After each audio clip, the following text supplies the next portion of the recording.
and I've been on mute the whole time too. I'm a little rusty.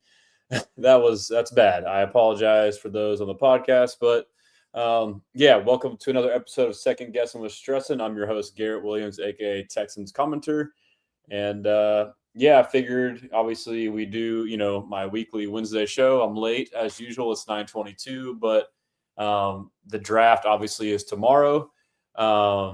Yeah, so I guess you can hear me now. I got biggest CJ Stroud fan 7 Instagram. Thank you. You're okay. Thanks for letting me know that I was muted. I do apologize for that. But yeah, draft is tomorrow, first round. We will see if we pick or not, if we trade up or trade back, what happens. Obviously, there's a lot of scenarios, but I figured what we could do is just do Q&A and kind of touch on some of the news. I mean, it is funny that the closer you get to the draft, you start to hear more and more crazy stuff. So yeah, so but yeah, there's news that's coming out. Tom Pelissero. I guess I can play that right off the rip right here. We can address that. Let's see if I can just share my screen real quick. And then I'll give you my analysis on what this means. But let me just go to the profile. Let's see here. Tom Pelissero right here. This is earlier today, like an hour or two ago. And here we go. In the back half of round one, it's been abundantly clear for, frankly, the past week that a lot of those teams would prefer to move down, pick up extra picks. That's a byproduct of the fact that teams only have 12 to 15 first-round grades on these players in this draft. Having said that, one team that was particularly aggressive about trying to move down, the Houston Texans, who have been calling for people for weeks, I am told, Rhett, have started to make calls about moving up potentially into the middle of round one. Could they be potentially targeting additional defensive line help? That will be one to watch, given the fact that Nick Caserio is never shy about moving around the draft board. Yeah, so the first thing you hear with that is everyone's like, oh, wow, like we must be targeting somebody. Who's he targeting? But my takeaway, obviously, the first thing he said is accurate, that a lot of analysts and scouts believe that this draft only has X amount of true first-round grades. So if that's the case, you either want to be up towards the top or trade back. And normally the Texans, most years, like last year, trade back. And the year before, we trade back before the draft even started. And so I feel like there's a couple elements. Like, I feel like Caserio is like a contrarian.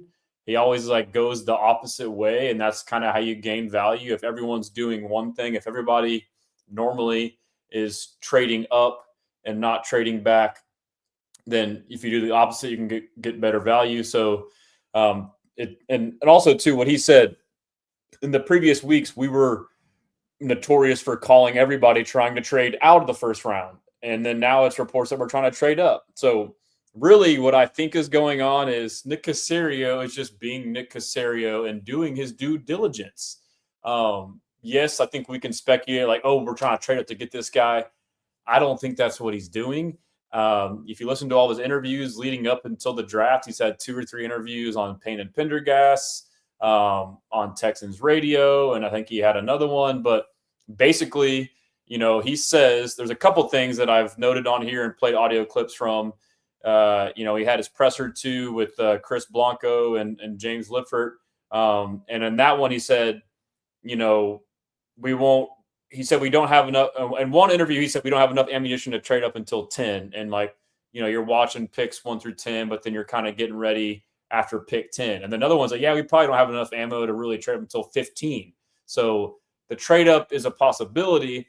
But he also said, I believe, on Payne and Pendergast on Sports Radio 610 a week or so ago that you're doing your due diligence. So, you don't want to go into draft day and then all of a sudden freak out. And now the time is like 8 minutes and have to call somebody and make a deal in 3-4 minutes. You want to already have the groundwork done.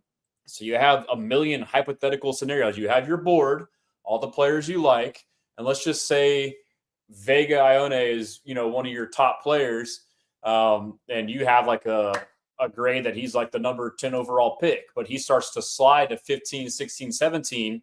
You don't want to now just start hitting up the Browns or whoever it is at that spot and say, hey, what's the trade now? You want to already have those talks.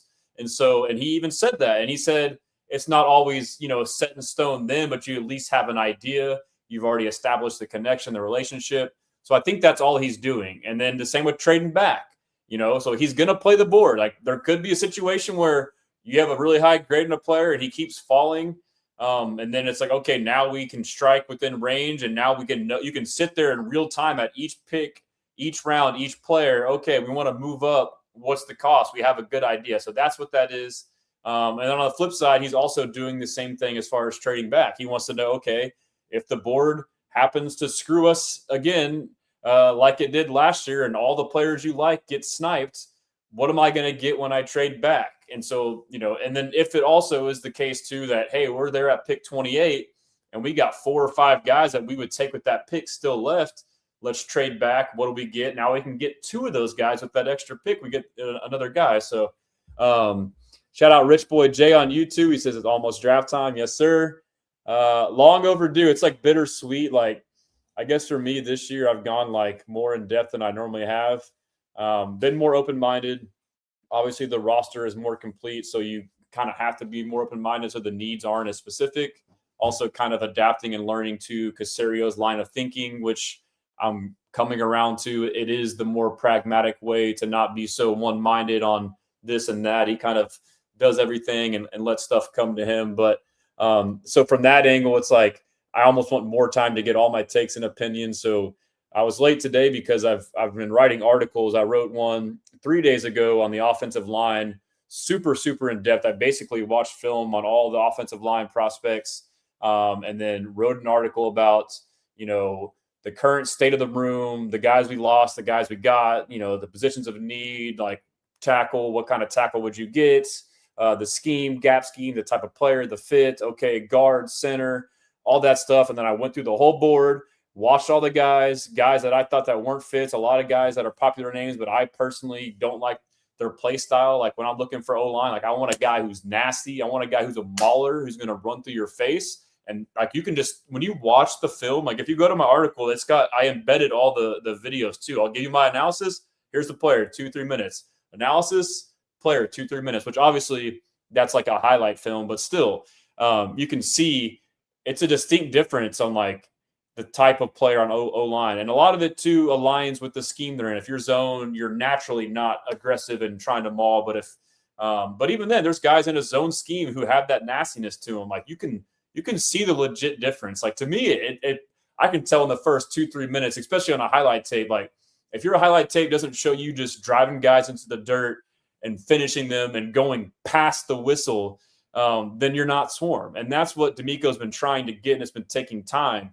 He talks about it. He's been saying it ever since the beginning of his, rookie season. He's trying to get guys with that nastiness, guys with a finishing mindset. Like if you watch the tape, if you check out my article and you see the guys I said, and then maybe some films with guys that I don't like for example, Caden Proctor, he does not have that. He does not. I was high on him, in the beginning, just based off of raw film and size and stature and status. But if you watch the film, like enough, or even just some of these highlights, the dude does not have a finishing mindset. Like he has the mindset that we had with, and this isn't a knock on those guys per se, but Laramie Tunsil and Titus Howard, the whole culture that we didn't like in the sense that everyone was an individual and doing the bare minimum and worried about themselves and their own job.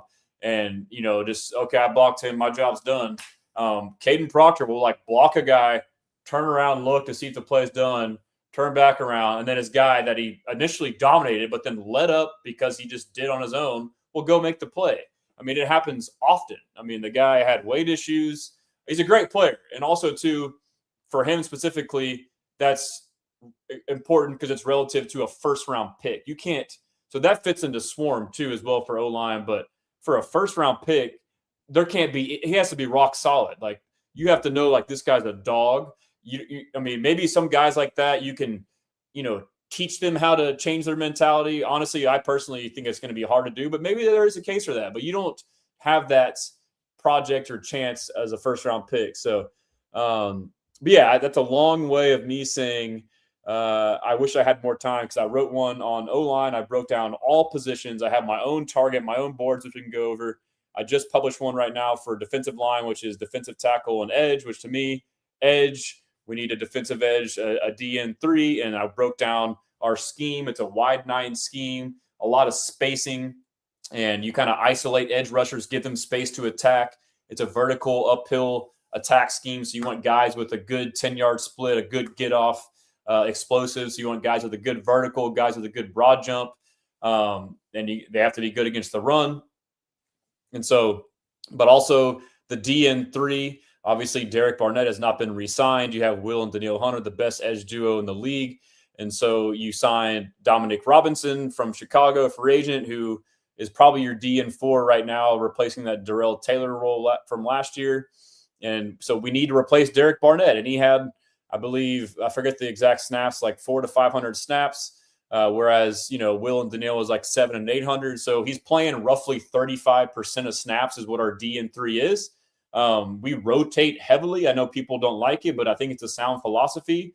DeMeco Ryans is all about keeping guys fresh, specifically Will and Danielle, not only for the whole season, but for game specific, for late in the game, for known passing downs when you need them the most to impact the game most. So that being said, like our third defensive end is like getting pretty significant reps. So you can justify a pick, in rounds 1 through 4, in my opinion, honestly, for an edge. And honestly, too, for an edge, there's an argument to take it in the first because defensive end is the highest paid non-quarterback position in the NFL. As we all know, Will Anderson Jr. has got paid $50 million APY. Danielle Hunter is at $40 million APY. So if you draft a guy in the first round, you get an extra year for that 5th-year option. As we know, we drafted Will and CJ in the first round, exercised the 5th-year option for both. Will's 5th-year option was like 21.5, and he went for 50. So you're getting the guy for less than half on that 4th year, on that 5th year because of the 5th-year option. CJ Stroud's like 26, 27.5.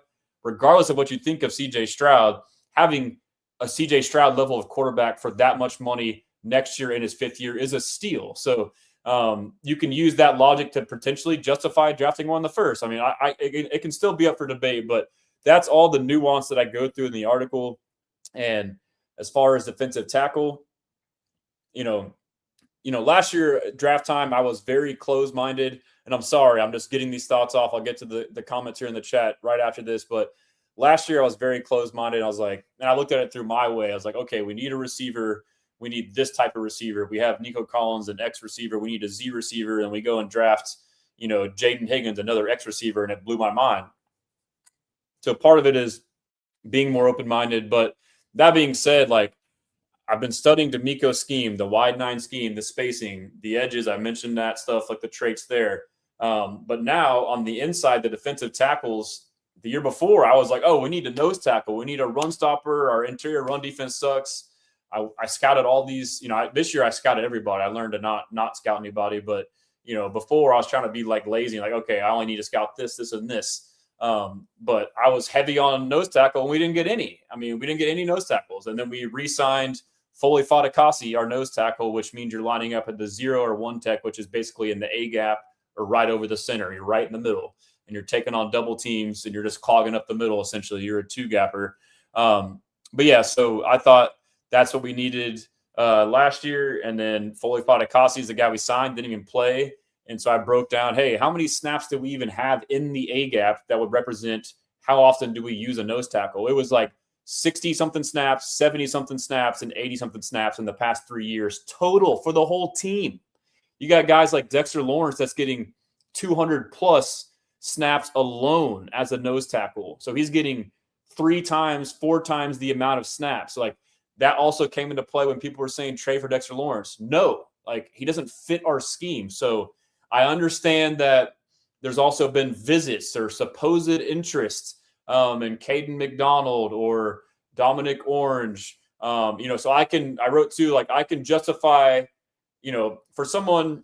So if you were to draft a nose tackle, like a true bigger guy, which normally a nose tackle typically is like a 330-pound plus guy. He's bigger, stout, and he's slower. He can't really move. He's just eating up space.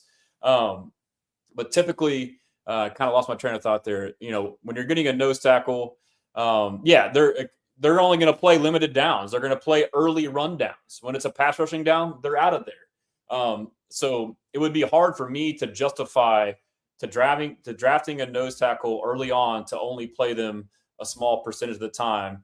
But then people could argue, okay, so either you do that and you change the scheme to fit that player that you just invested in, which our scheme is totally fine. Why would you change our scheme? Our defense is elite, bro. Like, our D-line is the best in the world. Why would you, just because this guy's good, draft him and now let's change how we do things to fit him? Like, no. Okay, so the other option is you draft him and you change him to fit your scheme. Okay, well, guess what? This same scheme that DeMeco runs, Robert Saleh, 49ers, Jets, Jeff Ulbrich, same thing. And now I believe it's the Falcons. It's a similar, this wide nine defense. Last year, the Niners, they had trouble stopping the run the year prior, so they went and drafted 2 nose tackles, CJ West and Alfred Collins. I know because I thought we needed those last year, and I scouted them. And guess what? They played them, and you know what? They didn't play them at nose tackle. They played nose tackles at 3-tech in the wide nine scheme, and they sucked. They were terrible. So that's your 2 options. You change the defense for them, which we don't need to do, or you move them out, and now they're out of water, and it's not the best use of skill sets. So when it comes to that, like, again, it can change like later in the rounds, or if, a really good nose tackle 1-tech slides, okay, then you can see it. But, I really wouldn't target one if we do it all in the draft until rounds 4 or later. So in my article, I kind of like what I just said, I write it all and give you stats and numbers. I focus on a 3-tech, which means you're a little bit wider out. So you're not right over in the A gap. You're more in the B gap. You're over, you're kind of on the outside, you're right over the head of the guard or outside shade of the guard. And that's the space. But where you can still, in essence, have a nose tackle is someone like Tommy Togiai, who's somewhat undersized by some for a defensive lineman, but his lateral quickness is insane and his strength is insane too. He can line up pre-snap in the B gap and be a 3-tech, but as soon as the ball snap, he can slant across in the middle, right over the center, and effectively post-snap be your 1-tech. So that's like their way of having a 1-tech from what I've observed. And the lateral quickness is what helps you with that. But then once he gets there, he also needs to have the strength, which Tommy Togiai is a unicorn for his size. He's like a super strong whatever. But there's plenty of guys just like that. And the main thing with DeMeco Ryans' defense is to get vertical, fast, quick on the defensive line. It's a 4-2-5, 4 down linemen, 2 linebackers, 5 in the secondary. So, but the philosophy is the front 4, you just get in the backfield as quick and as fast as possible. So you have a quick get off, like I mentioned. And if you're a defensive tackle, you got to have good lateral quickness combined with that to get in the backfield. And then now you allow the linebackers to come clean it up. Anyhow, that was a long rant. This should be a collaborative talk here. Man, I'm pumped up. Can you guys tell I'm pumped up? Let's see. Rich Boy J, my guy, says make a prediction right now. Will the Texans make a pick tomorrow or not? I mean, it's cliche, but it's hard for me to make a pick. I mean, it's hard for me to say, like, I've normally been like this, like, oh, every move has to be a reason, but like I hate it and love it at the same time. Like, I've been studying Nick Caserio like intensely for 3 years. And like the more you understand him, the more it like takes the intrigue out of being a fan. Like, he's just a pragmatic, process-driven guy. Like, he's not going to be emotional and, dude, like, he's not like me or most of us, like, knee-jerk reaction, like, oh, need this, do that. He's just like, I'm chilling. I got I'll run it through my little process. If it's good, if there's value, yes, no. Yeah, so it depends on the board. I mean, it depends on if one of their guys slide. But you know what? I guess if I were to put that aside and I were to look at it, I mean, I like both sides. Like, it really is like the meat of the draft is like rounds 2 through 4. Ideally, you trade back, get an extra pick. You already have 2 second-round picks, and now you have a 3 to 4 second-round picks potentially by trading back. And so you have like 4, and then now you have, rounds 3 through whatever, and then you can start trading up and just try and consolidate your 4 to 6 picks in that 2 to 4 range. To me, would be ideal. That's what I would do because I think there's still plenty of good guys, especially with our roster too being super complete. There's certain guys you could argue trading up for, Vega Ione. Kenyon Sadiq, I've kind of cooled off on as far as trading up for. I talked with Max Toscano. If you haven't seen the video, he's like a tight end guru. Check it out on my YouTube page. He charts tight ends for Matt Harmon, reception, perception. And, you know, he kind of opened my eyes a little bit on Sadiq. I mean, that would be kind of risky. You know, I was like thinking they would trade up potentially for a tight end because last year they wanted to and Colston Loveland, but you also have to realize, is Colston Loveland Kenyon Sadiq? You know, people aren't as high on Kenyon Sadiq as Colston Loveland. And Kenyon Sadiq is not your typical big Y inline tight end. He's not 6'5", 250. He is a Brevin Jordan. He is what we all want Brevin Jordan to be, that move H-back tight end off the ball. So he's a good blocker for his size, but he's limited. He's like 6'3", maybe 230, 240. So he's a little bit undersized, but he's fast as hell. And, you know, he has some development to do as route running, but, you know, potentially trade up for him in the early 20s. But my prediction is I will say that we will pick tomorrow, but I am not confident about it. That's just, yeah. Let me know what you think. Let me know in the chat if you think that we are going to pick somebody. My buddy just texted me about the draft. I need to tell him to hop in the chat. But yeah, so tell me in the chat if you think we will pick tomorrow, yes or no. That'll be a good poll to run. Shout out my guy, Mr. Optimistic. Houston, I need Peter Woods, Caden McDonald, or Max Ihenacho. I've been calling him Max Ihenacho, or trade back. I am cool with all those. I am not high on Caden McDonald as a scheme fit. It could work. You know, he could maybe play a little bit of the 2-eye, but I was going to say, too, on the defensive tackles that are nose techs, and I don't want to be too hard on it because they can go and pick one, and then I sound like a jerk. I mean, they could do it. I will say, you know, last year they had a top 30 visit with Kenneth Grant, who was the top nose tackle in the draft. And guess what? They didn't draft one at all. So even though there's been meetings or visits, that doesn't mean that there's direct interest. And I'm guilty of it, too. Obviously, I'm sure y'all know my site, me and Texans Takeover, been tracking all the visits, which is fun to do. And I'm guilty of like, oh, it's cool to like see a name to at least know there's interest. And if you like them, to see that it's at least a possibility. But we also have to be careful, myself included, of, okay, just because this happened doesn't mean that they are going to pick them or that they do like them. Again, top 30 visits. A lot of the time, if you have guys on top 30 visits getting a lot of them, it's because it's bad. They want to know more about you. Like, should we pick this guy? Like, is it a character concern? Is it a medical concern? Or, you know, maybe we haven't had a chance to talk to you, and that's a good part of it. So all factors there. James Rosas says, so who do you think they will pick? If I had to, like, put my money on it in the first round, I would say Blake Miller is a high one. I understand the debate or the logic of people not wanting to draft an offensive tackle. That's basically how I was last year. Like, I didn't think we needed a tackle last year because we had Trent Brown. We had Cam Robinson, which I know he's not great. And we had Laramie Tunsil, Titus Howard. Like, we had a lot of tackles on the roster. I thought interior offensive line was more important to draft than tackle. But they're also forward thinking. Like, he also knew, Caserio also knew, like, hey, we have Laramie and Titus, but he also traded them. So, I mean, that is an element too. Like, I guess I just had a thought on that. Like, what if, you know, I think it's different with Laramie and Titus because they were inherited by Caserio and DeMeco. But, like, what if they took a receiver in the first and they potentially down the road have Higgins replace Nico and Nico leaves? Maybe they trade Nico next year before his next extension, and now Higgins goes to the X, and now you have a Z on the outside and no, like, so I don't, you know, I think that he could, I think what he does is he postures himself to have optionality, like he says. So, you know, they could justify taking a receiver in the first if the receiver falls, and then down the road, you can figure it out. Like, if Nico wants to get paid too much and you have enough talent, I would not want to do that, but I'm just saying that could happen. I love Nico. I've been like the biggest supporter of his and talking about how good he is. I would not want to do that. I'm just saying this could be a thing. But yeah, so forgot the thought on that. So yeah, Blake Miller. I guess I'll just go through like guys that I would take at 28. Blake Miller, I would take at 28. Peter Woods, I would take at 28.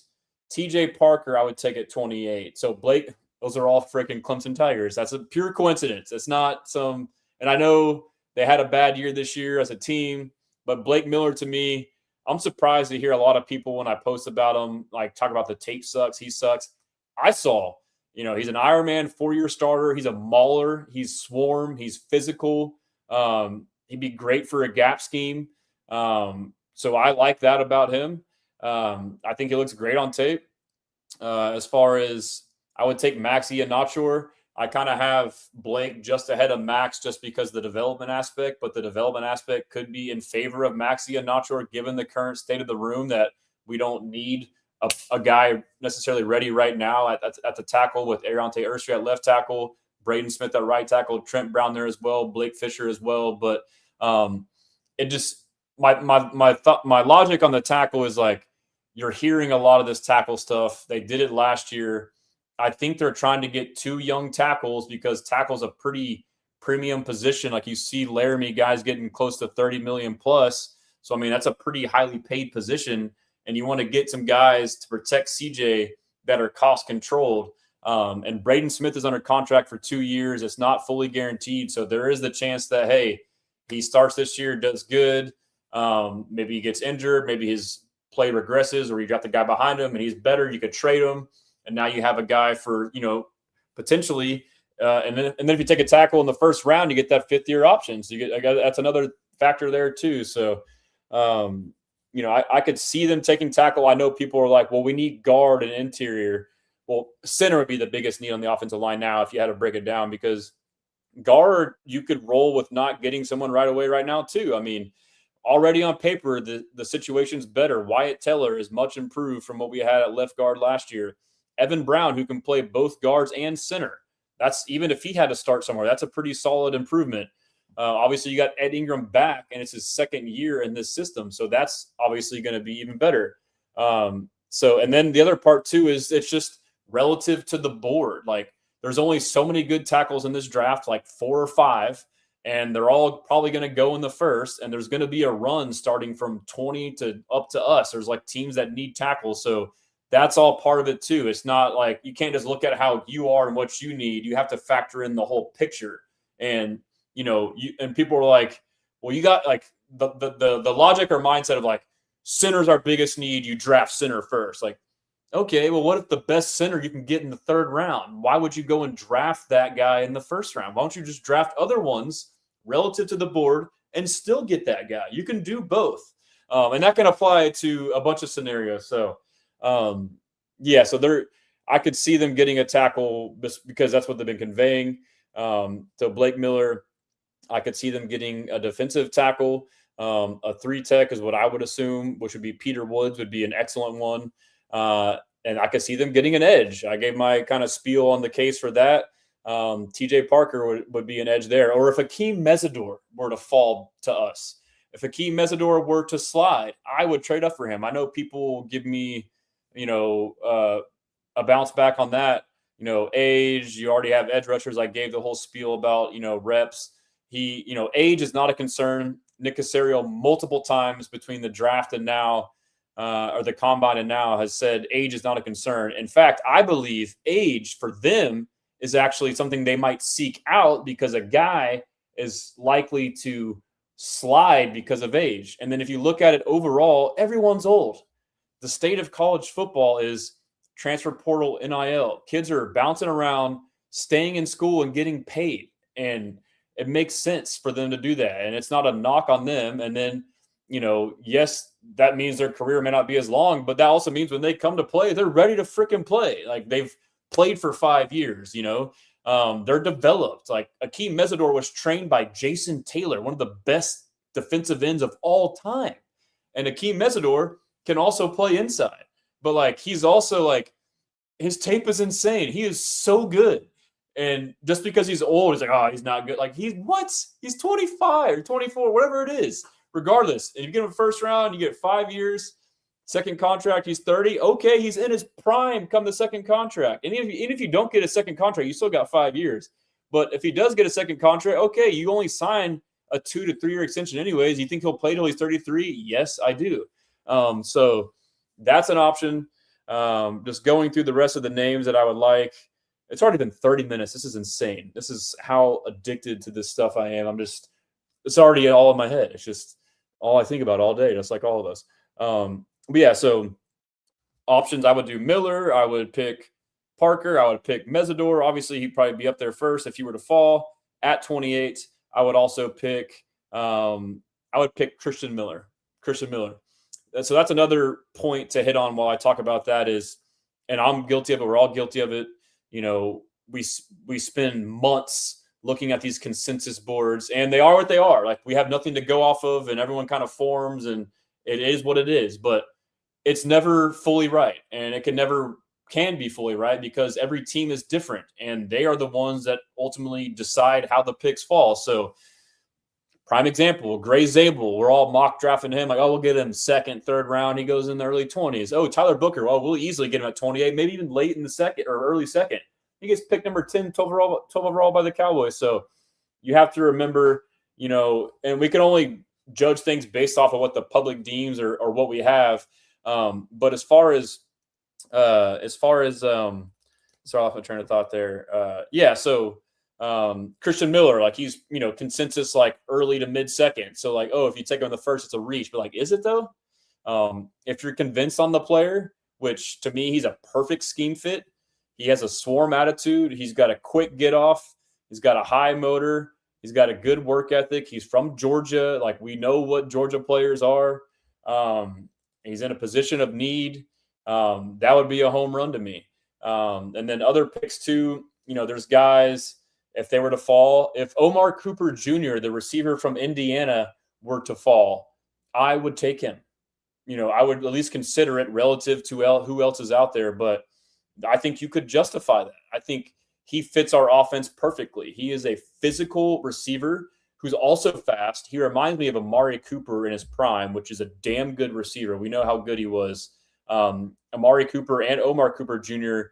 are unique in the sense that they look like they're bigger and slower, but they're fast. They're just physical. And so our offense isn't really spread out receivers winning in space. It's like possession, tough physical catches. That's what our offense is. Like, Nico, big body. Yes, he can burn and beat you and separate, but he also makes a lot of tough, contested physical catches. Jaden Higgins, big body. That's why they got him. Justin Watson, like, they get all these big body guys because it's not built off of separation. It's built off of big possession. And so we've been kind of missing that in the slot. Which Noel could be, and we don't know. But Cooper could play the Z outside, and he could play the slot. And he is a tough physical guy, but he's also fast. He's also really good at releases. He's also a really, really, really good run blocker, which is probably the thing they covet the most. And he's probably the best run after catch guy in the entire draft. He's the best run after catch guy in the entire draft. We didn't really have a lot of rack or yak this year in this new offense. Before, we had it in Slowick's offense, hitting guys in stride, but now we need guys as to break tackles. We didn't get a lot of receivers breaking tackles. Like, he could catch a screen, take it to the house. He could catch a hitch and take it to the house. So I could see that. Let's see. I'm continuing to ramble. I want to get to questions. James Rosas, Sammy Franco, my guy. If we were to trade up, what position would it be for? I guess I kind of answered that. I would do Kenyon Sadiq, maybe potentially like early 20s. Vega, if he's 15 to 18, that could be justifiable. I could see a slight trade up for Akeem Mesidor. I could see a slight trade up for a tackle. I know a lot of these are potentially contentious.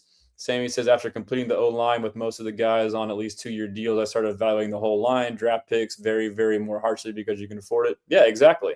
I would recommend, if you haven't, to check out my article. I basically did the same thing. Shout out my guy, Drew. He says, yo, James Rojas. Sammy, I agree with that. Texans takeover. My prediction for tomorrow is Woods or Falk. I would love Woods. I am not a fan of Falk personally. I feel like he's just big and slow. I know he's younger. Let's see. I saw your text, Andrew. I saw you did it, and it popped on my screen. So I appreciate. It's tough because I want to get my soapbox and rants and points out there, but I also want to answer every question. And sometimes some questions spur a lot of thoughts for me. But I am not that high on Falk. I know Lance Zierlein. Shout out Lance Zierlein. He's an awesome guy. You know, when the news, I showed the video at the top of the hour here of Tom Pelissaro talking about trading up potentially. People are speculating, as we do, like, oh, who might it be? And he said it could be Falk, which I hope it isn't him. I hope we don't get him at 28. I think he's a good player. I don't think he's a good scheme fit, first and foremost for us. He's not very explosive. Like I mentioned, my traits for the defensive line, the get off, not a very good get off. Like his 10-yard split's slow. His agility's slow. He's a bigger body. I know he's still young and he's growing. But I don't think he's a good fit. Like, and his tape to me, and we all see it different. Like his tape doesn't pop. He's just kind of just a big body. I mean, he's kind of a tweener. He's kind of, and that's why, you know, people are justifying picking him is they call it the big edge, which is what DeMeco Ryans was, which is what Arik Armstead, who was on the Niners and now the Jags, Niners with DeMeco in this scheme. It's what DeForest Buckner is, someone that I wanted us to trade for potentially. It's what Calais Campbell is. It's like a really tall defensive tackle who's 6'6", you know, and 260, 280, long, lean. You can play defensive tackle as a pass rusher, and you can play edge as an edge rusher, as a big edge, and also set the edge. So you can play. They call it a big end. Pause. And you can stop the run or pass rush on early downs from the outside, and then you can bump inside to pass rush from the middle. That's what Autry was for us. That's the argument for people with Keldrick Falk. Yes, I think that's like what he projects to be potentially, but I don't think he's comparable to those names. I don't think he's comparable to DeMeco Autry. I know he's still young. I don't personally think he's comparable to Arik Armstead, to DeForest Buckner. All those guys to me are much more explosive. And you know what? The last thing I have to say about that is Logan Hall. Like, I know, like, it's been squashed. Like, it's trying to be said, like, Logan Hall is a 3-tech. That's it. Like, and I know DeMeco was asked and he said he'll start out at 3-tech. To me, like, that doesn't mean, yep, see, boom, 3-tech. Like, no, like, we're not even into OTAs. Like, yes, this guy played on the Bucks, Logan Hall, that is, the guy, the end we signed from Tampa Bay. He played in a 3-4 and he was a 3-4 end. So that's kind of the same role. And you look at his body type and he's more explosive than Falk, in my opinion. I know the testing for Falk isn't there. I think he didn't test for a reason, because I think he's not explosive and people would have saw that. But Logan Hall is not quite as explosive as Buckner or Arik Armstead, but he's pretty explosive. Like, when I say that, like his testing and off the ball too, but he's a pretty good metrics and measurables. And his arm length is like just under 33 as opposed to like 33 to 34. So there is a little bit of that. Falk has longer arms. Like, I will give him that. But Logan Hall, though, like, just because it's said that he's going to start at 3-tech, when I hear that, it's okay, yes, because he came from a new scheme. That's a different front. It's an odd front. Now you're coming to an even front, so that's tough. And then also, we are an even front, but the way we play is different. And you hear about it time and time again. All these D linemen come to here, and there's an adjustment phase. Naquan Jones, Tommy Togiai, Daniil Hunter, when he got here, he's like, yeah, I came here, and it's like, you just go. It's like, it took me a while. Like, I'm used to most D-line schemes.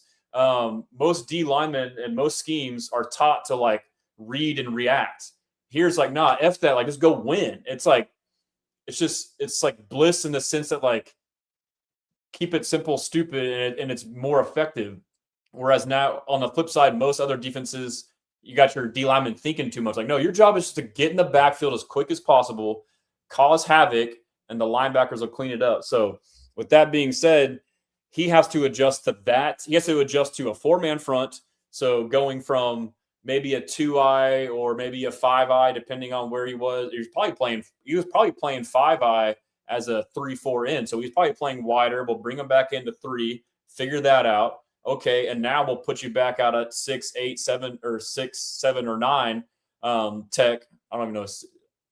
We'll put you back at a wide 9 or a 7, and we'll put you out as an edge too, and we'll teach you that. So I still think that he can do that. Long answer to that comment. Brandon Hallam, lying season playoffs are tonight. Yeah, it's going crazy, dude. I saw the Carson Beck first round news. Like, get out of here, bro. Mr. Optimistic, he says DN3, biggest need outside of center. That's fair. And like we said, like there's only so many. There's a handful of like really good edges first round, and there's some good depth. I'll go through my list here in a second. Sammy also have to plan for when Daniil Hunter is no longer here. So yeah, that's part of my logic too. Is you get two birds stoned at once. Kill two birds with one stone. I used to watch Trailer Park Boys back in the day, and that was one of the sayings by Ricky was get two birds stoned at once. And so now every time that I think of or say that moniker, I say it wrong. But yeah, Mr. Optimistic, my guy, Texans takeover, I think interior D-line over D3, but yeah, it's definitely up there. And honestly, like the beauty of all this too is like there is none of them take precedence. Like the way the roster is, the way the board is, the way all the positions that we need guys that I've examined, like we have good options at each one. You just literally, I hate to say it, it's so annoying, play the board. So it's hard to say they need to take this first. They will take this first. I don't know. They need to trade. They don't need to trade. I don't know. They like Naquan Jones, start noticing him more in the playoffs looking back. Yeah, I mean, Naquan Jones is right now, he was ascending. He was making plays in the playoffs, but we would still need potentially another, if you kind of like look at last year's roster and try and like replace guy for guy, like this guy can be that guy. Will and Daniil is still there. Dominic Robinson's replacing Darrell Taylor, so you need a DN3 to replace Barnett. You got Sheldon Ring is back, and Tommy Togiai, who was the starter and replaced Tim Settle. We missed Tim Settle and played at a very high level. He's a superstar. He should be Pro Bowl, potential all-pro level next year, in my opinion. He is a freaking stud.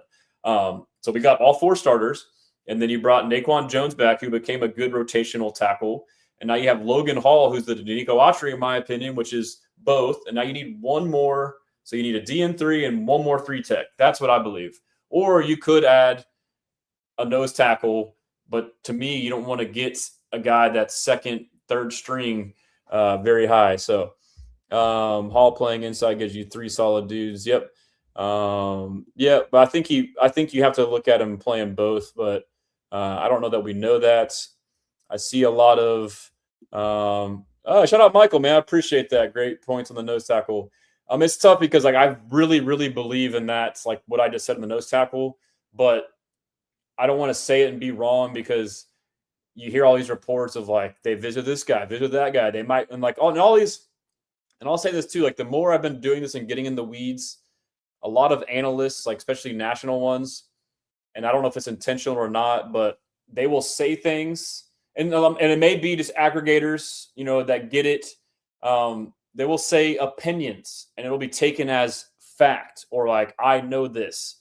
And so, and honestly, they don't know our team as good as us. They don't know about our scheme and how they run it and the 3-tech versus nose tackle and what DeMeco covets and all that stuff. They don't know because they're looking at all 32 teams and they're just a news guy. They're just talking to people. They're not like in the weeds like us. They're not X's and O's. So, there's that, or sometimes maybe they do mislead, or maybe it is true. But like my point is, I always like, especially when you see like a tweet, like if I see so and so said such and such, I try to find the video first to find the context because it can get lost in translation very easily. Like the Tom Pelissaro one, I went and found the video. Before he said it gets clipped up or tweeted, oh, Texans trying to trade up. But right before that, he said they've been trying to trade back. So that kind of adds context. So if you look at both, it's like, oh, yeah, Nick Caserio just doing his due diligence. He's not trying to trade up specifically right now, no matter what, to get this guy. It's all contingencies.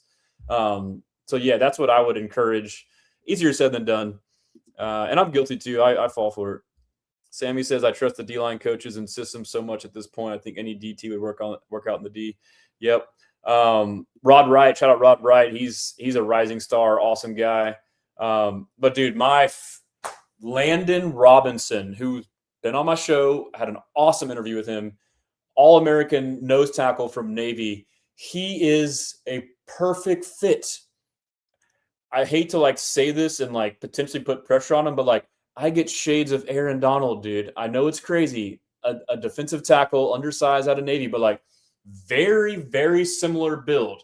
Aaron Donald's like an inch and a half taller. He's a little bit stronger. It's a little bit quicker. But I think that, people see a small defensive tackle and just write him off. But in this scheme, Sheldon Rankins is not a massive defensive tackle. Tommy Togiai is not a massive defensive tackle. Quickness and technique are killer, and he would be so good in this defense, bro. But there's a lot of guys like that.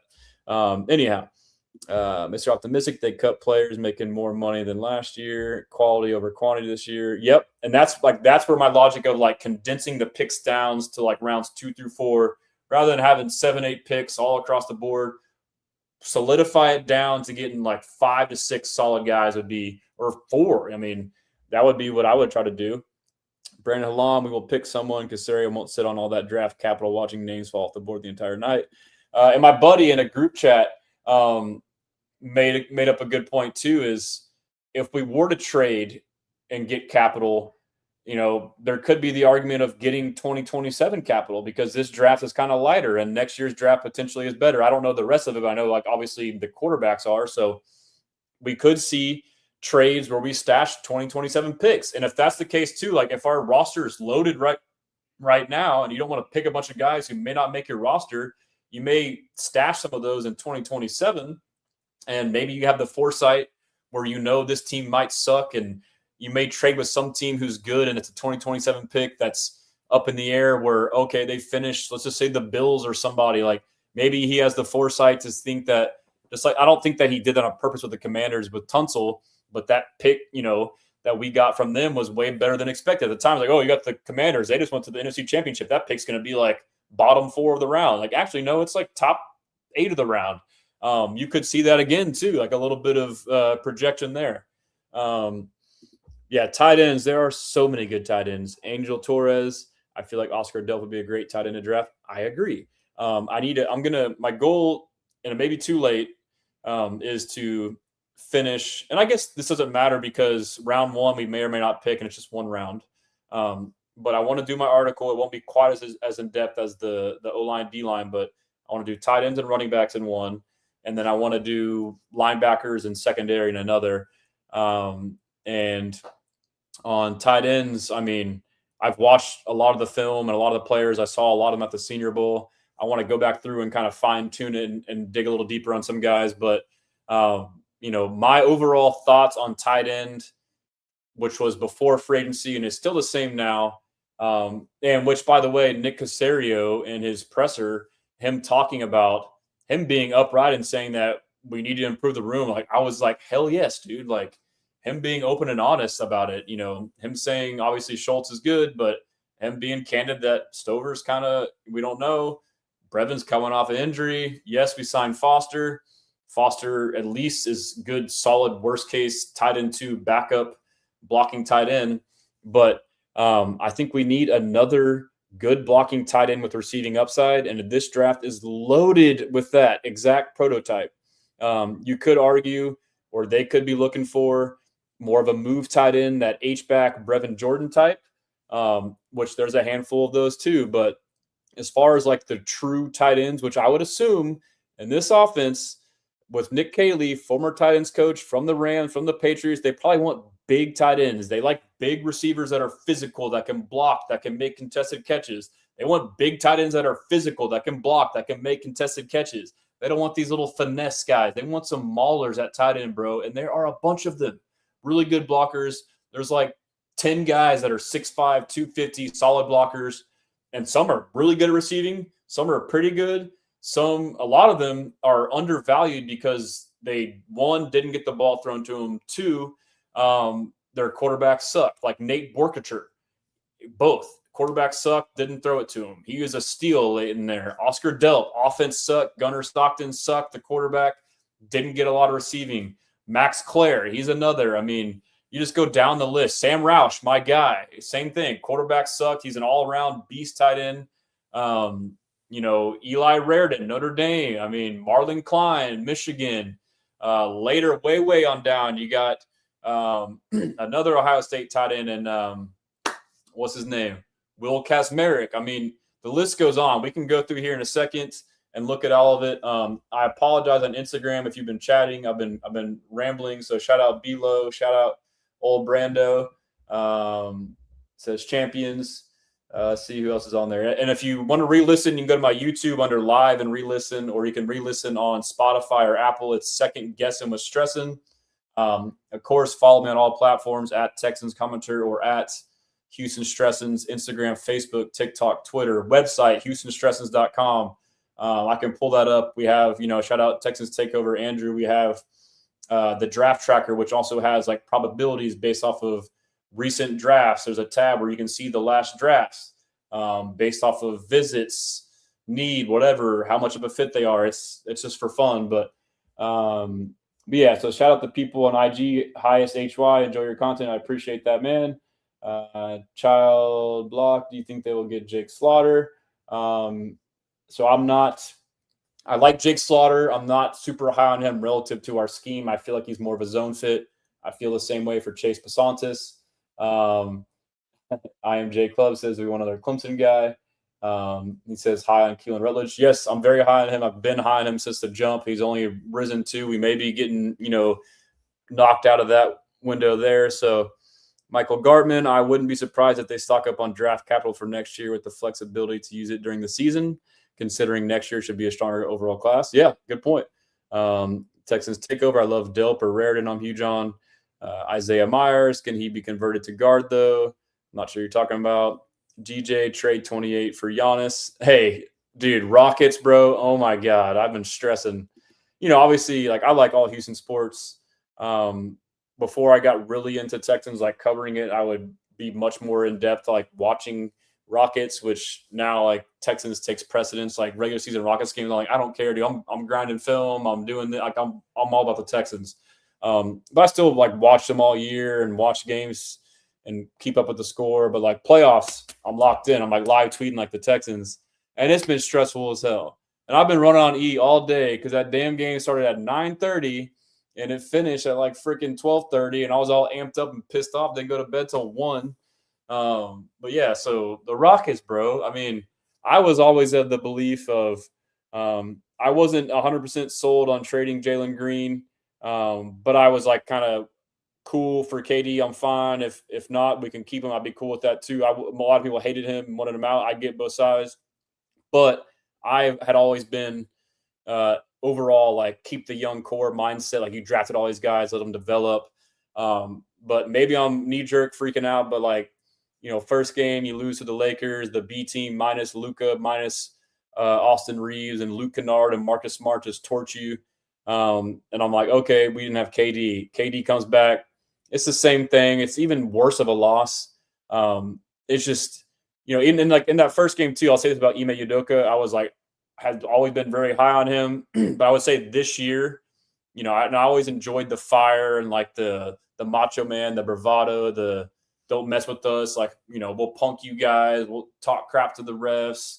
But this year, about halfway through, I was like, man, I don't know if I like this anymore. Like, obviously, it's not as cool when you're losing, which they've won a lot of games still. But after game 1, he's sitting there calling the ref. I was like, I'm getting turned off by this, man. Like, and it's like a crash out. Like, he always has those moments, and it happens so many times during the season. Like, in the game, it slips away. You're down by 10, 12, foul calls, and now you just like, and then you just like completely blow the game at that point. You give them all the momentum. You give them free throws. You get texts. You get ejected. Like all this stuff. Like it's childish, bro. And like if you're a head coach, which I'd imagine you should be doing, you should be preaching to your players to keep their composure.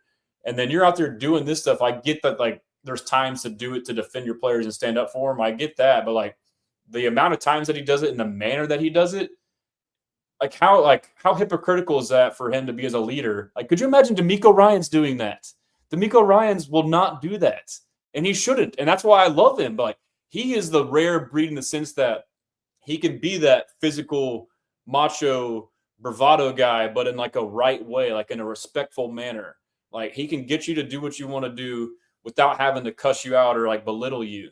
And so, and I'm assuming too that the same thing that he does to a ref, like this like human psychology too. Like refs are messing up. I, as a fan, am freaking out. Like, yeah, cuss them out. But like, if you want anybody in any situation to do something for you, do you think even like in work, like I'm bad about this too. Sometimes there's times where I get upset. Like how often does cursing somebody out make them want to help you? Like, it may work here and there, like it may be necessary, but like if that is like your overall strategy of like dealing with people, if I was a ref and I would have this guy just constantly be cussing me out, I'd be like, you know what, I'm gonna call even more BS on you. Like, screw you, dude. Like, and I'm sure the refs stick together and protect each other. And yeah, so DeMeco would never do that to a ref. You also assume that he does that to players. I hate that I'm talking about the Rockets for this long, the day before draft night, but here we go. Probably losing viewers. Everyone is over this crap. But you can't help but assume that that same demeanor is what he does with the players because he publicly trashes them. I get being tough and holding them accountable again if you kind of do it here and there, but like that's his whole shtick. And even if he's right, which sometimes it is the player, sometimes it's him, sometimes it's both, whatever. But to him, it's like it's always the players, just not me. Like they're soft. Like, yes, that's true, but like maybe your approach isn't working. Maybe you've just made this problem infinitely worse because just like the ref you cussed out who you want to do better, they are offended now and they're like, screw you. Now as a player, which as fans you don't want to hear, like, well, quit being soft. Like, yeah, that's easier said than done, but like it's like if you had a bad boss who's always degrading, he's like, screw you, dude. Like, I'm gonna do even worse of a job. Fire me, bro. Like, I'm over this crap. Like, I'll check out. I'm getting paid. These players are getting paid way more than him. Like, you know, that's the I know it's annoying as fans, but like even in the NFL, dude, like you have to have leaders, and DeMeco has that rare ability of that balance of, you know, being firm and assertive, but not just being disrespectful because these guys are very prideful, big egos, and we all are. And I'm the same way. And if you get demeaned or belittled too much, you'll shut it off. And I think that is part of what's going on. Like I hadn't seen these guys play this way ever. I mean, I guess this year, but like last year playoffs, they were playing with energy, hard hustle, a little sloppy here and there, but it wasn't because of lack of focus. Like they felt like they were unprepared, like they didn't care. They're unfocused. Like Şengün, like I've been a big fan of Şengün. I've always had his back, think he's gonna be a superstar, and maybe he still can be. But like I started to sour on him because these last two games, and he did it a little bit in the playoffs last year. You know, first off, just missing floaters and short jumpers and layups. Like it's really just focus. It's just like lackadaisical, and then turnovers, tripping, running into people, terrible defense, jogging. Just like, what the F are you doing? Like, do you not realize this is a must-win playoff game, down 0-1? Like, you have to win this game against a B team. You got none of that. Like, and that to me comes down from the leader. Like, they don't like each other. They probably like each other. They don't like him. And, you know, even if that, you know, disincentivizes your players by 5%, that can be the difference. So, yeah, I've soured on Ime. I've soured on the young core, and maybe my view is tainted because of the Ime dynamic and, you know, the last two games. And they all have limitations, you know, and maybe they aren't being developed because of Ime. Who knows? But and obviously Ime can't coach an offense. We all know that. That's become apparent. And he's supposed to be a defensive guru, but now the defense sucks. I think they're all equally to blame. Rafael Stone deserves blame. He, you know, had some bad signings, which we all thought were good, like the DFS signing, Capella signing. Like we thought those were sick. They're not. Adams goes down, Fred VanVleet goes down. You don't replace them. He basically punts it to next year is the way it comes off. You have no shooters on the roster. You know, they kind of took a BPA approach in this, you know, draft lottery. Like, love Amon Thompson, but he can't freaking shoot, bro. Like, you got a guard who, as soon as he gets the ball in the three-point line, he has to run up into the paint. Like, so that naturally takes away space. And now he can't be paired with certain guys. Like yesterday and Şengün yesterday was like scared and timid. He was getting punked by Jackson Hayes. Jackson Hayes made him his little biatch, dude. Like Jackson Hayes, who's skinny as hell. And like he would run a pick and roll with KD, and he'd be all like get in the freaking paint and like ask for the ball. And then KD's like, he would get stuck in no man's land. Like, okay, they're coming to cover me, but you're not getting open. Like, what do I do? And KD too. KD is frustrating in the sense that he is sloppy with the ball. Yes, I know he shouldn't be the point guard and has to handle the ball more, but he also is still careless and sloppy with the ball. So, I mean, he has those. Amen has his issues where he can't shoot. And sometimes he's too sporadic. Şengün can't make the floaters. Effort's been terrible. Jabari makes some dumb decisions, has some bad effort. Seems to be aloof, like a ball comes to him and like doesn't see it. Like, you know, they're just not on the same page. Tari's so hot and cold. Reed Shepard's hot and cold, doesn't get enough playing time, but I mean, he probably is hot and cold because he's not consistently out there. It just disconnected me from Instagram. Let's see. If you want to continue sharing Instagram, you can remove the destination from the stream and re-add. Okay. All right. I'll try that. Anyhow, that's enough. That's enough Rockets. Golly, dude. Just give me 1 second here to reconnect the Instagram, and I'll get back to the chats. Let's see. Discard, Instagram, create, live. Hit me with the question in the chat, and we'll get to it. Let's see. Let's type draft. We'll go public. Been talking for an hour straight with literally like no dead words in between. All right. I think it might be connected. All right. So thanks for getting me on that rant, GJ, with Giannis. And then the Astros, don't get me started. Dumpster fire, injuries, obviously, but who knows? Maybe they'll turn it around. Isaiah Myers, absolutely. I feel like center is our most needed position. Pat Coogan is my best center in the draft. Roe Knight, high on Keelan Rutledge. Don't mind a trade back. Agree. You could probably still give him. I know they're projecting early first, but I mean, you could get him early second. Mr. Optimistic. Yeah, my guess was if we were to move up in the middle of the first, it was for Woods or Mesidor. I would agree with that. Isaiah Myers, we appreciate you, bro. Someday I'll have myself in position where I can obsess about Houston sports as well. In the meantime, just delegate it to me. I got you, bro. Michael Gartman is definitely a hot take, but 100% agree on Cooper Jr. I appreciate that. Road Knight, the trade up allegation smells like Vega snag. I thought it was another V word when I was reading it. Who would you pick, bro? I like Blake Miller. I like a lot of people. JJ Sugar, I hope we don't trade out of the round one. Not going to lie. I want a reason to be excited for tomorrow. It'll be exciting regardless. But, yes, I agree, like at the end. What's going on, JJ? But, yeah, I mean, I agree. But it'll be interesting, cool. And I'm debating live streaming. If y'all think I should, tell me. I definitely will try to do it on Friday. But my plan is to have my board and find a way to like project it to you guys based off of fits, over analyzing stuff, and then acting like we're in the war room. Okay, here's our board. Should we trade up here? This guy's still there. I feel like that'd be fun to do. Jeremy Garcia, it'd be nice if we could target Jacob Rodriguez in the third round. Yeah, which he seems to be sliding. Michael, if they wait until round 3 through 4, give me Brendan Thompson. Dynamic as hell and insurance for Tank Dell. If they wait until round 5, the kid out of Navy. If they wait until round 6, Tyron Montgomery. Yep, Tyron Montgomery. And Nick Caserio, yeah, Eli Heidendrick is awesome. Yes, that would be sick. They are going to get a receiver in the draft or free agency. Like, I'm pretty certain in saying that. Listen to Nick Caserio. He was asked about Tank Dell's health, if that would affect, whether they do or don't draft a receiver. And he said, no, it won't. And then he voluntarily added on top of that. And even if then there's that late free agency signing period in May, which we could still get a guy. So I'm hoping they still get Keenan Allen, honestly. Trailer Park Boys show deep cut. Yes, sir. Arthur Foxake, 5 a.m. and I'm catching the tail of a Garrett stream. Let's go, bro. Benji G, I have a better chance of winning the lottery than Brevin Jordan's chance of being healthy. That sounds right. Drew, you think Tank Dell is back for training camp? Yeah, I think so. That's long enough. I don't know how effective he will be. But yeah, he should be back by then. But I don't know, like back means like back to full health, or he should be out there practicing, I would assume. Lump Lake Show. I mean, you got it, man. I'm over the Rockets right now. GJ DeMeco Ryans wouldn't fumble Nia Long. That's facts. G Astros free fall and says in public now, would you like to be called Garrett or Stressens? LOL. You call me whatever, dude. Call me Garrett, Stressens. It don't matter, dude.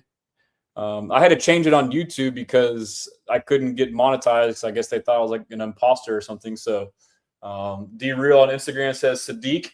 God Talks Listen. Who are we interested in trading up for in the first round? J-Boy G. We won't get Sadiq, but that would be great, although if he falls. Yeah, if you want, I try to get comments on Instagram. The best way to get them, if I miss them, is to hop onto YouTube, Facebook, Twitter. Isaiah Myers, Blake Miller is who I was talking about being converted to guard. Okay, we've got 2. Yeah, and he can play guard. That's true. Like, it's a bit of a projection. Some analysts say he could play guard. He could play guard, so that's an added benefit. And when analyzing the O-line, versatility is king for them. I know we don't all like it, but, like, Keelan Rutledge, guard, taking snaps at center. That improves his stock. Jake was terrible at center. Yeah, I agree. So yeah, we'll just go through real quick. My site. Let me just scroll through my profile real quick and see if there's anything else I missed. I could do a couple clips from Will Anderson Jr. That'll give me a second to catch my breath. And I think that, yeah, and the Texans takeover says Braden Smith can play guard too. Agreed. And Evan Brown can play both guards and center. So, I mean, I know we hate it. And I'm just saying this now too, whenever, these workouts or whatever comes up, prepare yourself to have the tweets from all the beat reporters. Oh, today so-and-so played here, so-and-so played there. And like all this jambalaya. It's a good thing to be prepared. And you know what? I listened to that Trent Brown interview too, which we can do some clips on. But Trent Brown, I was reminded that Steelers game, went back and watched the all 22, him versus TJ Watt. He locked him down, bro. Trent Brown, like, is Braden Smith a guaranteed starter? Like, probably, yeah, but like Trent Brown can play now too. Like, if you listen to Trent Brown, he didn't mention Braden Smith when he talked about all the players. He's probably thinking like, that's my shit. Like, he's not going to roll over, bro. So like, that's good. Like, you got competition. So, and to me, like, he came back here to be in Texas. He wants to retire here. So I don't know if there'd be a trade or not. He now has his first fully healthy offseason. Or not first. He wasn't fully healthy last year. So like, it took him a while to get in shape. His knee was still hurting. Now he's back. You got depth, man. You got options. Ben G, Wyatt tackle. I'm interested in Smith and Ursery there. We need to win this whole thing in 2 years. Yeah, I mean, I had that mindset last year to go all in, but I've learned that he is the long-term window guy, which is actually better. I know it's annoying and you may sacrifice here and there, but like our window is going to be big. Like, it's wide open for a long time. Like, he's done a good job of developing a sustainable contender. So, Simon says, by the way, I think I saw you on HEB at my neighborhood the other day, but I wasn't 100% sure if it was you, LOL. I live in Spring Shadows. Was at the HEB on Kempwood and Gessner. And were you in the parking lot in front of it? This is what's weird for me now is like, I'm not famous or anything, but I know like in my local ecosystem, because I do run into people and they recognize me. Like the head chef at my daughter's school is like, wait, are you stressing? Like, yeah, what's up, man? And so you already, like, naturally as humans, you kind of have like awkward points where like you may catch eye contact and you don't know if this person like, and so now I'm like, oh no, like this is like, I hate that I had the thought. I'm like, I feel like I'm being conceited, but I'm not. I'm just like, because sometimes like, oh yeah, like, oh, you do know me or whatever. So I don't know. And I guess it's tough too, because like I have the lives and I don't have my face out on everything. So as some people are probably like, I think I might know you. I don't know. But yeah, if anybody ever sees me, like I love to talk, dude. I love to talk football. So don't be afraid to come say what's up. But yeah, I mean, I go to HEB often, like once a week. Texans takeover. My hot take is that the Chiefs can't find an O-line. They trade for Blake Fisher and give us late capital. I could see it, dude. Blake Fisher, I think he's gone. I think he's gone, and I think Jarrett Patterson's gone. Unless we don't get a tackle in the draft, but it sounds like they want to. And you can only keep, 8 to 9 to potentially 10 on the 53-man roster. You just do the math. I mean, you got Ursery, you got Smith, you got Brown, you got Wyatt, you got Jake Andrews. That's 5. You got Evan Brown. That's 6. You got Ed Ingram. That's 7. And then if you draft a guard, 8. Draft a tackle, 9. That's 9 right there. And then you got Jarrett Patterson, and you got Blake Fisher. That's like up to 11. And you got a couple other, whatever practice squad guys. So Simon, also, are the reports true about the Texans trading up? Yeah, I talked about the beginning. It's I think it's just Caserio doing his due diligence, just getting feelers. I'm not saying that they will or won't. I think they could. I don't think it's a determination that they're going to trade up or that they're looking specifically at targeting a specific player. So let's see. This mock, Caden McDonald, Stresson, Anthony Hill, BLESSAN, Keontae Scott, BLESSAN, Rutledge, BLESSAN, Zune, BLESSAN. I like Zune. Randall, BLESSAN, Jadon Kennedy, BLESSAN. That's pretty good. Arthur Foxig, Sadiq, the real legend, says on YouTube. Thanks for the comment. Let's see here.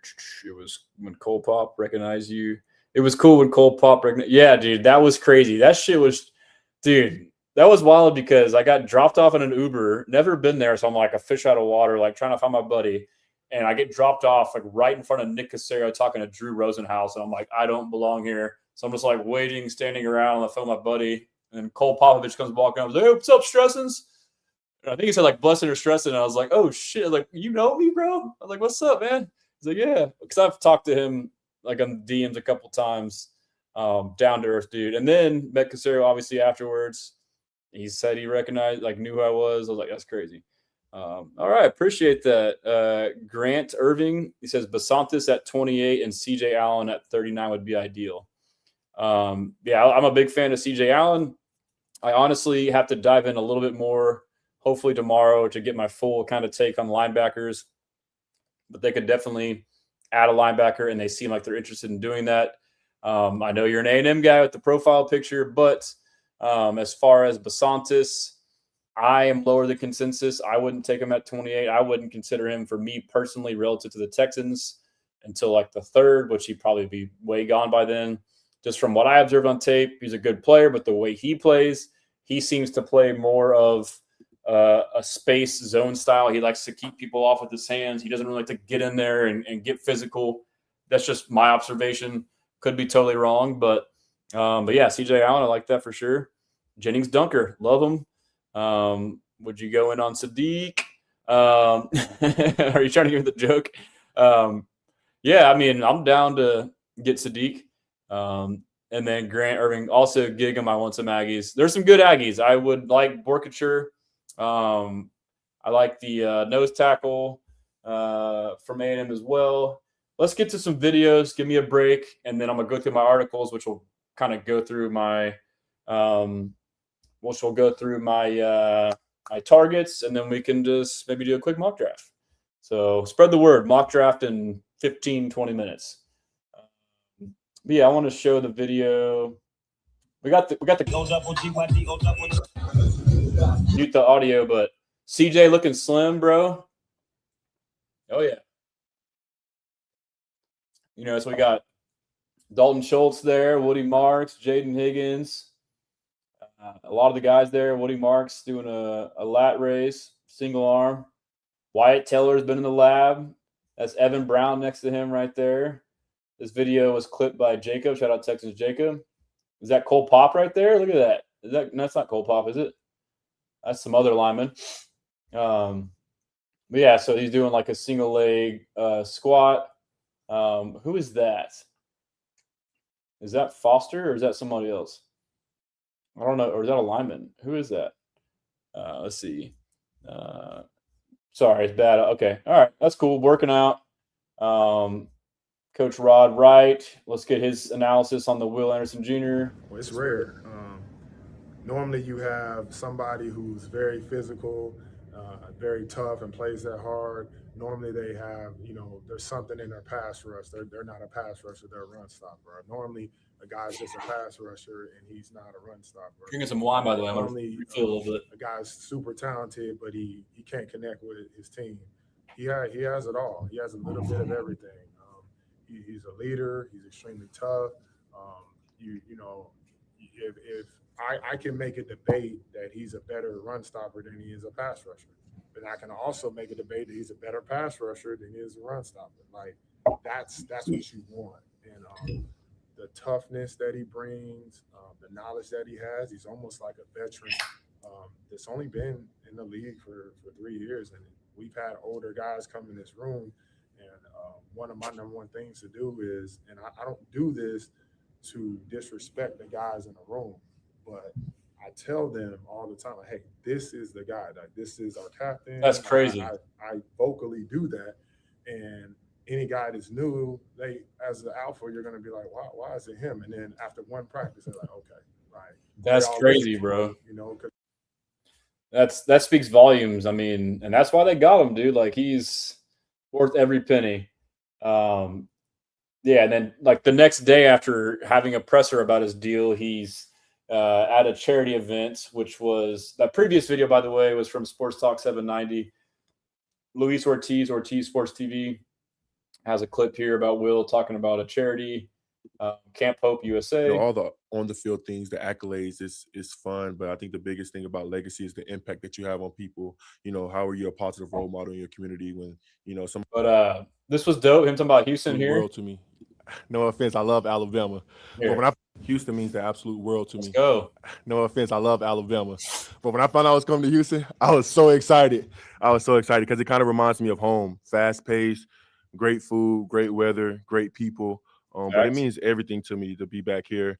And I don't want to leave. I don't, man. Yes, it's been fun. I'm excited about it. I can't wait to see where we continue to go and where we continue to grow. And I think it's going to be a really great year. And no trade clause. You ain't going nowhere. Yep, Jerry's doing shenanigans with George Pickens, having him play out in the franchise tag. Yordan Alvarez is MVP of the league right now on one of the worst teams. So they won 2 out of 3, had a terrible loss yesterday, but maybe they'll turn it around. That Peter Lambert guy, if we had more of him, we'd be balling. Yeah, so more meetings come out. Sam Hex, which center, he's more of a zone guy, not super high on him. Check out, too, I got to interview 3 prospects from the University of Incarnate Word. Declan Williams, linebacker. He's met with the Eagles and the Texans. He's going to be a 7th-round pick or a priority UDFA. Jalen Waltall, receiver. I think he's a 5th-round talent. He should get drafted 6th, 7th round. Texans very interested. He worked out with the Texans at the local pro day. He was one of the only people to stay and watch film personally with DeMeco, Nick Caserio, and Ben McDaniels, receiver coach. So they seem to have some interest there. Here's another video. CJ Stroud working out in the lab. Him doing a little stretching mobility deal. More Wyatt Teller. They know who to record. That Jaden Higgins bench pressing. I guess it's more of the same kind of footage, but yeah, more of the same footage. But yeah, there's been all kind of mocks. Mr. Optimistic. Todd McShay had a mock with TJ Parker at 28. I'm blessing that. Let's see what else we got here. I was cleansing the timeline. This video is from their TikTok. It's pretty funny. Slow-mo handshakes. Stroud and Kamari.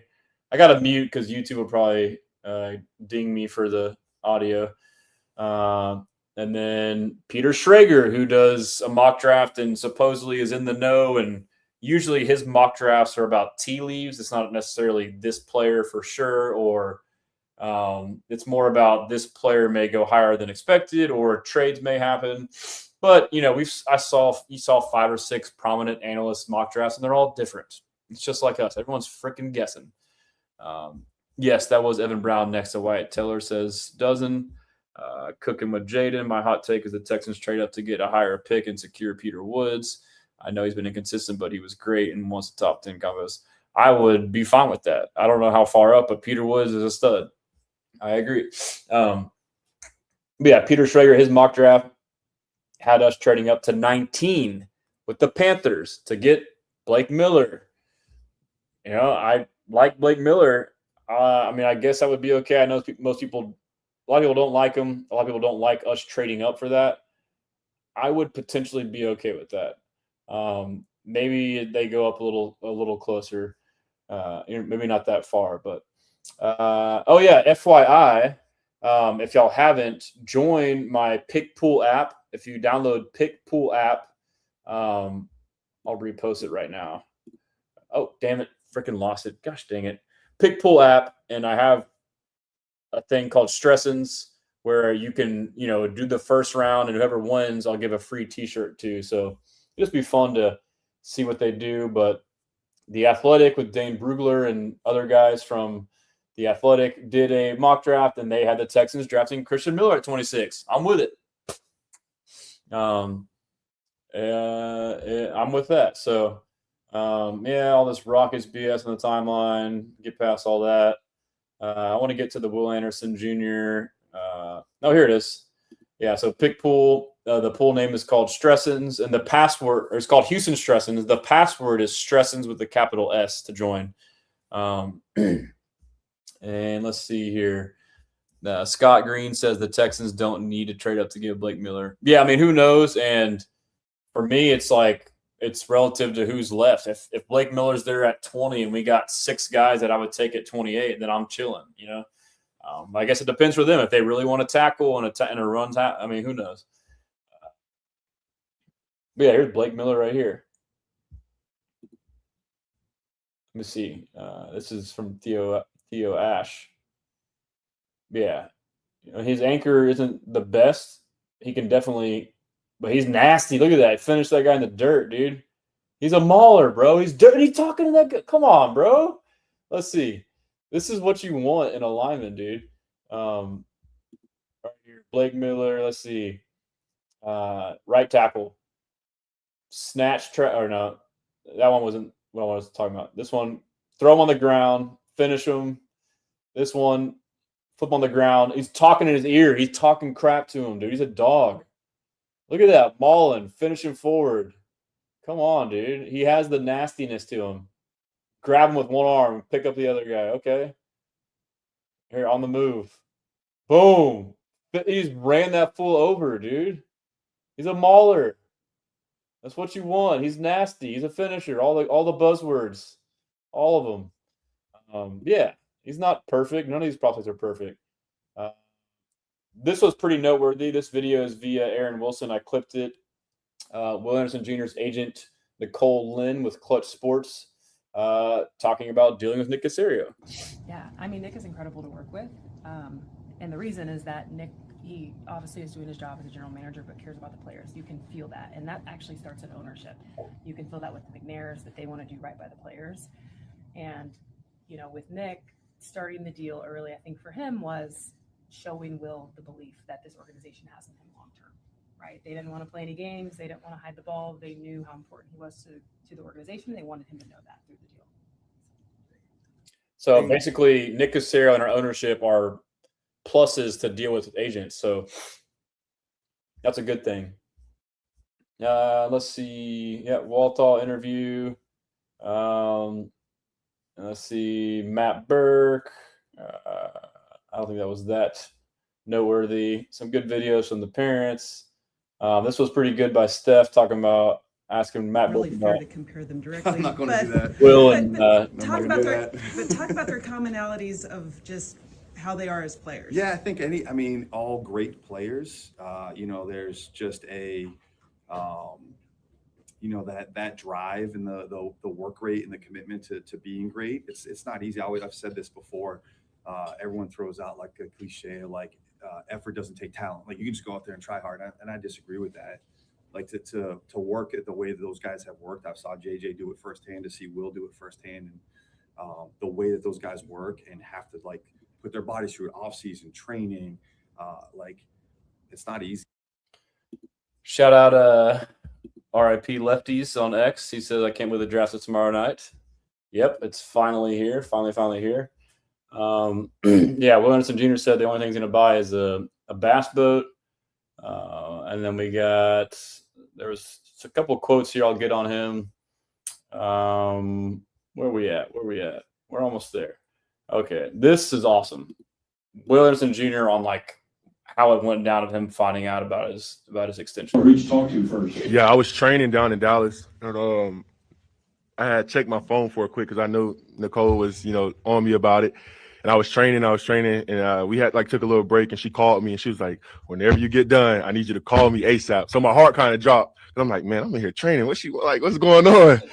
And I get home, and she calls me, and she tells me everything, and I literally just dropped to my knees, and total thanks, tears. And then I had to get on the flight the same day, and I felt bad for the lady sitting beside me because she was probably so concerned about me because I was crying the whole flight.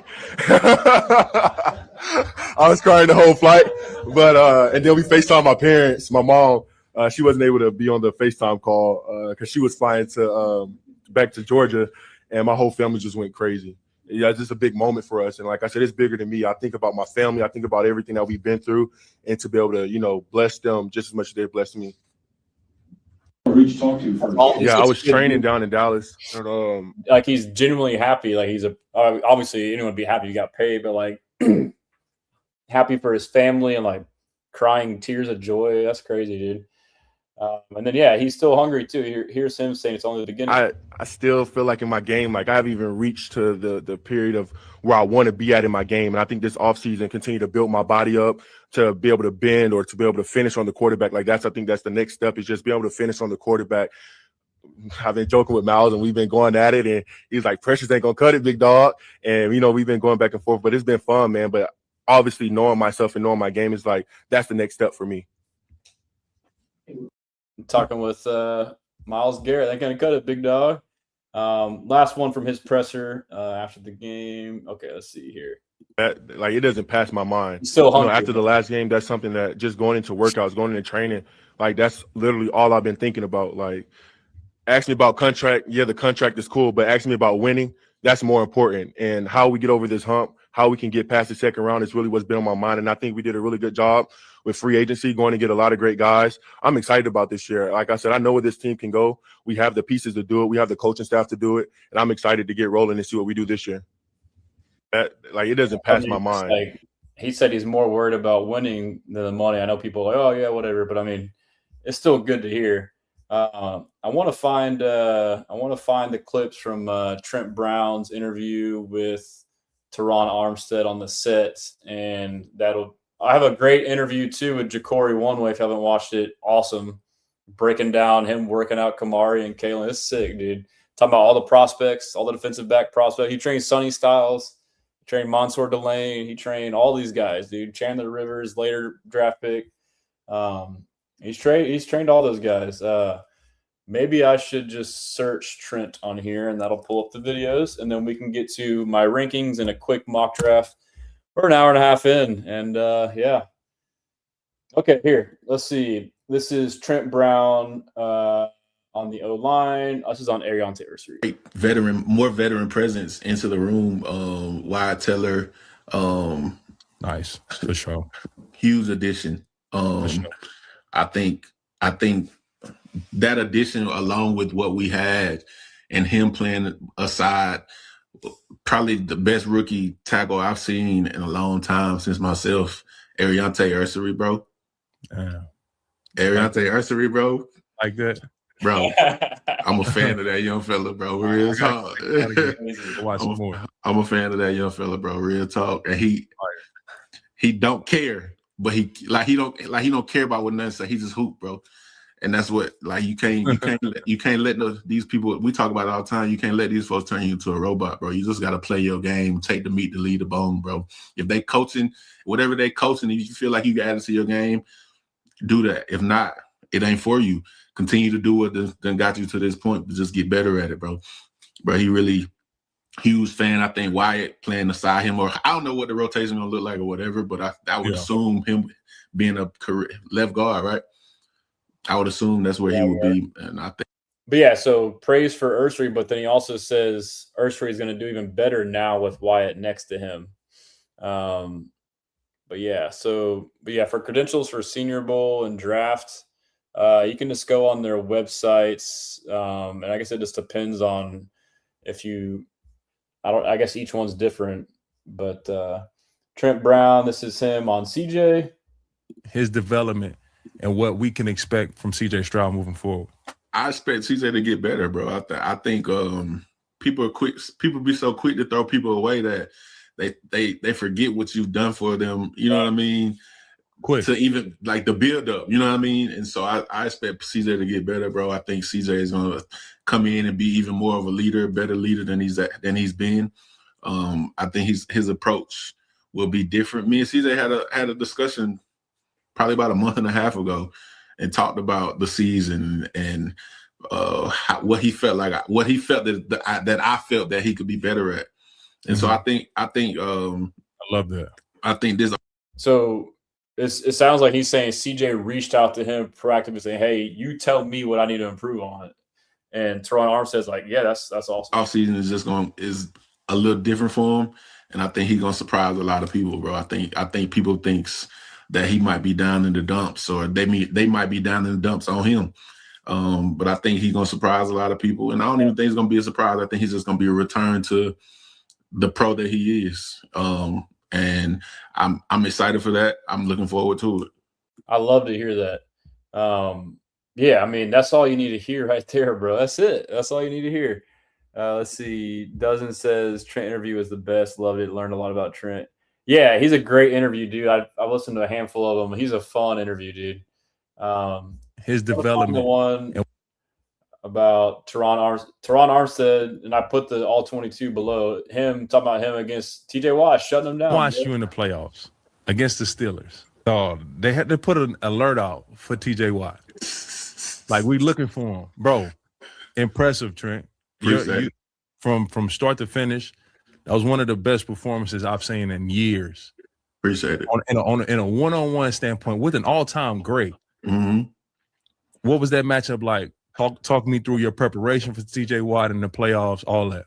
Well, we train together, so we kind of get the mental, you know what I mean? Like, we laugh and joke and play, but when it's time to work though, like my mind is different. You know what I mean? I love these kind of matchups too. He's like a big kid, bro. Because I know I'm an underdog and people still view me that way, even though I've done what I've done in my career. People don't give me my just due ever, really. I consider myself one of the best, but they'll never tell you that. I get up for these kind of matchups just to show people that I am who I am and I show myself that I am who I am. You know what I mean? Because it's like 2-3 weeks before we even played TJ Watt. You know, dominant, bro. Dominant from start to finish, bro. Straight dominant. Straight up. Watch you in the playoffs against the Steelers. Irving says that we're going to take Keelan Rutledge in the first round. I'm with it. I would prefer not to, as we could get him later. But, I mean, at this point, it's like players that I like.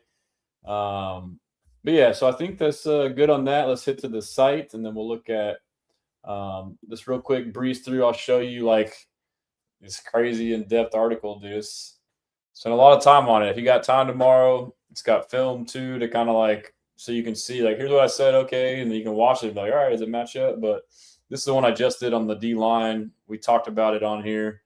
But, I mean, I go through the current status, what happened, who came in, who left, need, edge, the scheme. There's the snaps, 819 for Daniil, 779 for Will, 387 for Derek Barnett. So a DN3, they like long arms. Here's the arm length. So you want guys with length. They like get off. Here's the guys I like. My board for edge is TJ Parker, Gabe Akis. So I'll just scroll through there. I have like a big board of so I'm trying to do this before the draft and have like my full board with all positions. But yeah, and I'll show film for all of them. I'll show guys I like, I don't like. And then next I went into interior defensive line, same thing. Here's the scheme. Here's the guys I like because of that. There's the traits. We already talked about all this stuff, but just to give you the names, let's see my board. And again, I left big names off because I don't feel like their scheme fits, but ideal targets round 1 to early 2, Akeem Mesidor, Peter Woods, TJ Parker, Christian Miller. And then tier 2, strong fits rounds 2 to 3. Caleb Banks. I used to be high on Caleb Banks. I can't justify taking him at 28 with potential, work ethic, kind of sometimes on tape, not always being consistent effort, swarm stuff. So, I mean, he could be really high upside, but to me, you can't do it at 28. I would consider him in the second. Gabe Akis screams Houston Texan. I mean, Gabe Akis is going to be a Houston Texan. That I feel like he is a DeMeco Ryans guy. The size, the get off is insane for his size. His 10-yard split, his arm length, the physicality. He screams Texan. Let's see. Rich Boy Jay says, will you be streaming during the draft? I'm going to try. Yeah, I think I will. I will tomorrow and Friday. I don't know about Saturday. But I'll have to figure out the best way to do it. But I should have announced it. But I think I'll just go live and you can join. Tier 2. So Gabe Akis. After him, I got Malachi Lawrence. I'm a fan of him as well. He's a little raw. He's fast, twitchy, quick. He fits all of it and he can develop. Grayson Halton, interior defensive lineman. Love him. Great value. Super quick. Disruptive.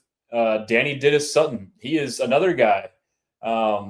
that is a great fit as well. And he is an edge rusher who's got good get off. He gets off the ball quick, so he can get vertical. Zane Durant, he is a very underrated, twitchy interior defensive line out of Penn State. So, I mean, right there, Grayson, all these names that I have, I love. I would be happy with any of these guys. And even in tier 3, there's more depth. I told you about Landon Robinson. I love Landon Robinson. He is so underrated. I got him way up here. Most people got him way below. I got him way up there. Zion Young, I was super high. I've kind of tailed it back a little bit. I still like him, but I'm not like as sold as these other guys as an edge. Derek Moore, pretty solid edge too. Caleb Proctor, pretty high on him, but I'm a little concerned about the FCS, Southeastern Louisiana, as a 3-tech. Also talked to my buddy Clint Keller, the coach at Incarnate Word. He says, yeah, he basically said in a different way, but he basically said he's inconsistent with his effort, which could be a swarm thing. And I kind of see it on tape where like he goes hard this play, takes off this play. Let's see. Lawrence is a first-round pick, in my opinion. He could be. Primo looks excited for tomorrow. What's up, Primo? Hope you're doing good, brother. Let's see. Bailey's at 16 on my big board. David Bailey. Wow. I got Bailey going 2 overall. Brandon Halam, announce the stream on your platform an hour before you go live, the draft with a simple graphic, and people probably hop on. Appreciate that. Yeah, I think I'll do that. Thanks for the advice. These are your bet on development guys. Let's see. So, later round guys, Mason Reiger out of Wisconsin. He could be a solid rotational guy that you could develop. He's got good motor, good get off. George Gums Jr. has a lot of athletic upside. He could be a sleeper development guy. Jordan Vanderberg out of Georgia Tech, underrated guy. His measurables are insane. He could be 3-tech. He could be like that big end. And then Rashawn Benny out of Michigan. He's kind of like a different kind of profile. He's kind of like a tweener, but I kind of like his tape. And then obviously I talk about K. McDonald, Dominic Orange. So there's that there. And then I'll go to the offensive line, which is the most exciting for all of us. Let's see here. Texans takeover. I think he goes top 5, but the lack of bend and the fact he's a DPR guy is my concern. And there also seems to be some character concerns potentially with him. But to me, for the Jets, it's like, do you want to get a guy in Sonny Styles or Arvell Reese who is a stand-up, off-the-ball backer or an edge, or do you want a true hand-in-the-dirt edge, which is a coveted position? That's why I think that he'll go. I mean, they're rare, and he's just the best one. So offensive line, I go through scheme, what we need. There's, Caserio talking about it to provide context to back up what I'm saying. Same thing with DeMeco. That's the swarm, the nasty. And then, I got all the guys, the ring, film with it. And then I kind of go down and I'll have at the end, I'll have my rankings, which I'll go through for O-line. Let's see what we got here. All the way down to the bottom. So players that I'm lower on the consensus, Caden Proctor talked about that, doesn't finish. Caleb Lomu, I don't like. Weak anchor. He's just weak from what I see on film. I wouldn't take him where projected. I would maybe take him late 3rd, if that. I don't like what I see. Chase Pasantis, he seems more finesse and zone. Sam Heck, same thing. Better zone fit, more hands, finesse. Logan Jones, center, Iowa, same thing. Jake Slaughter, center, Florida, same thing. Not to say I don't like these guys. I would take them a round or 2 later than what they're projected. I just don't think they're a great fit. They're not that physical mauler. Parker Brailsford, center out of Alabama. He's good, but he's undersized. He is someone who overachieves like an MF, or he's pretty damn good. I don't want another. And a lot of these guys too are smaller centers or smaller guards. I want a big center, a big guard, a mauler, a downhill run through your freaking face. I don't want a finesse hand placement. We're not a zone patty cake team. We are a hit you in the freaking mouth offensive line. I want big, mean MFers. That's what I want. And so Micah Morris, he is a big, mean MFer, but he's too damn big. From Georgia, he's been getting a lot of love. but he's so damn big that he relies on that he just stands there. He just kind of he's almost, so that's a rare reason there.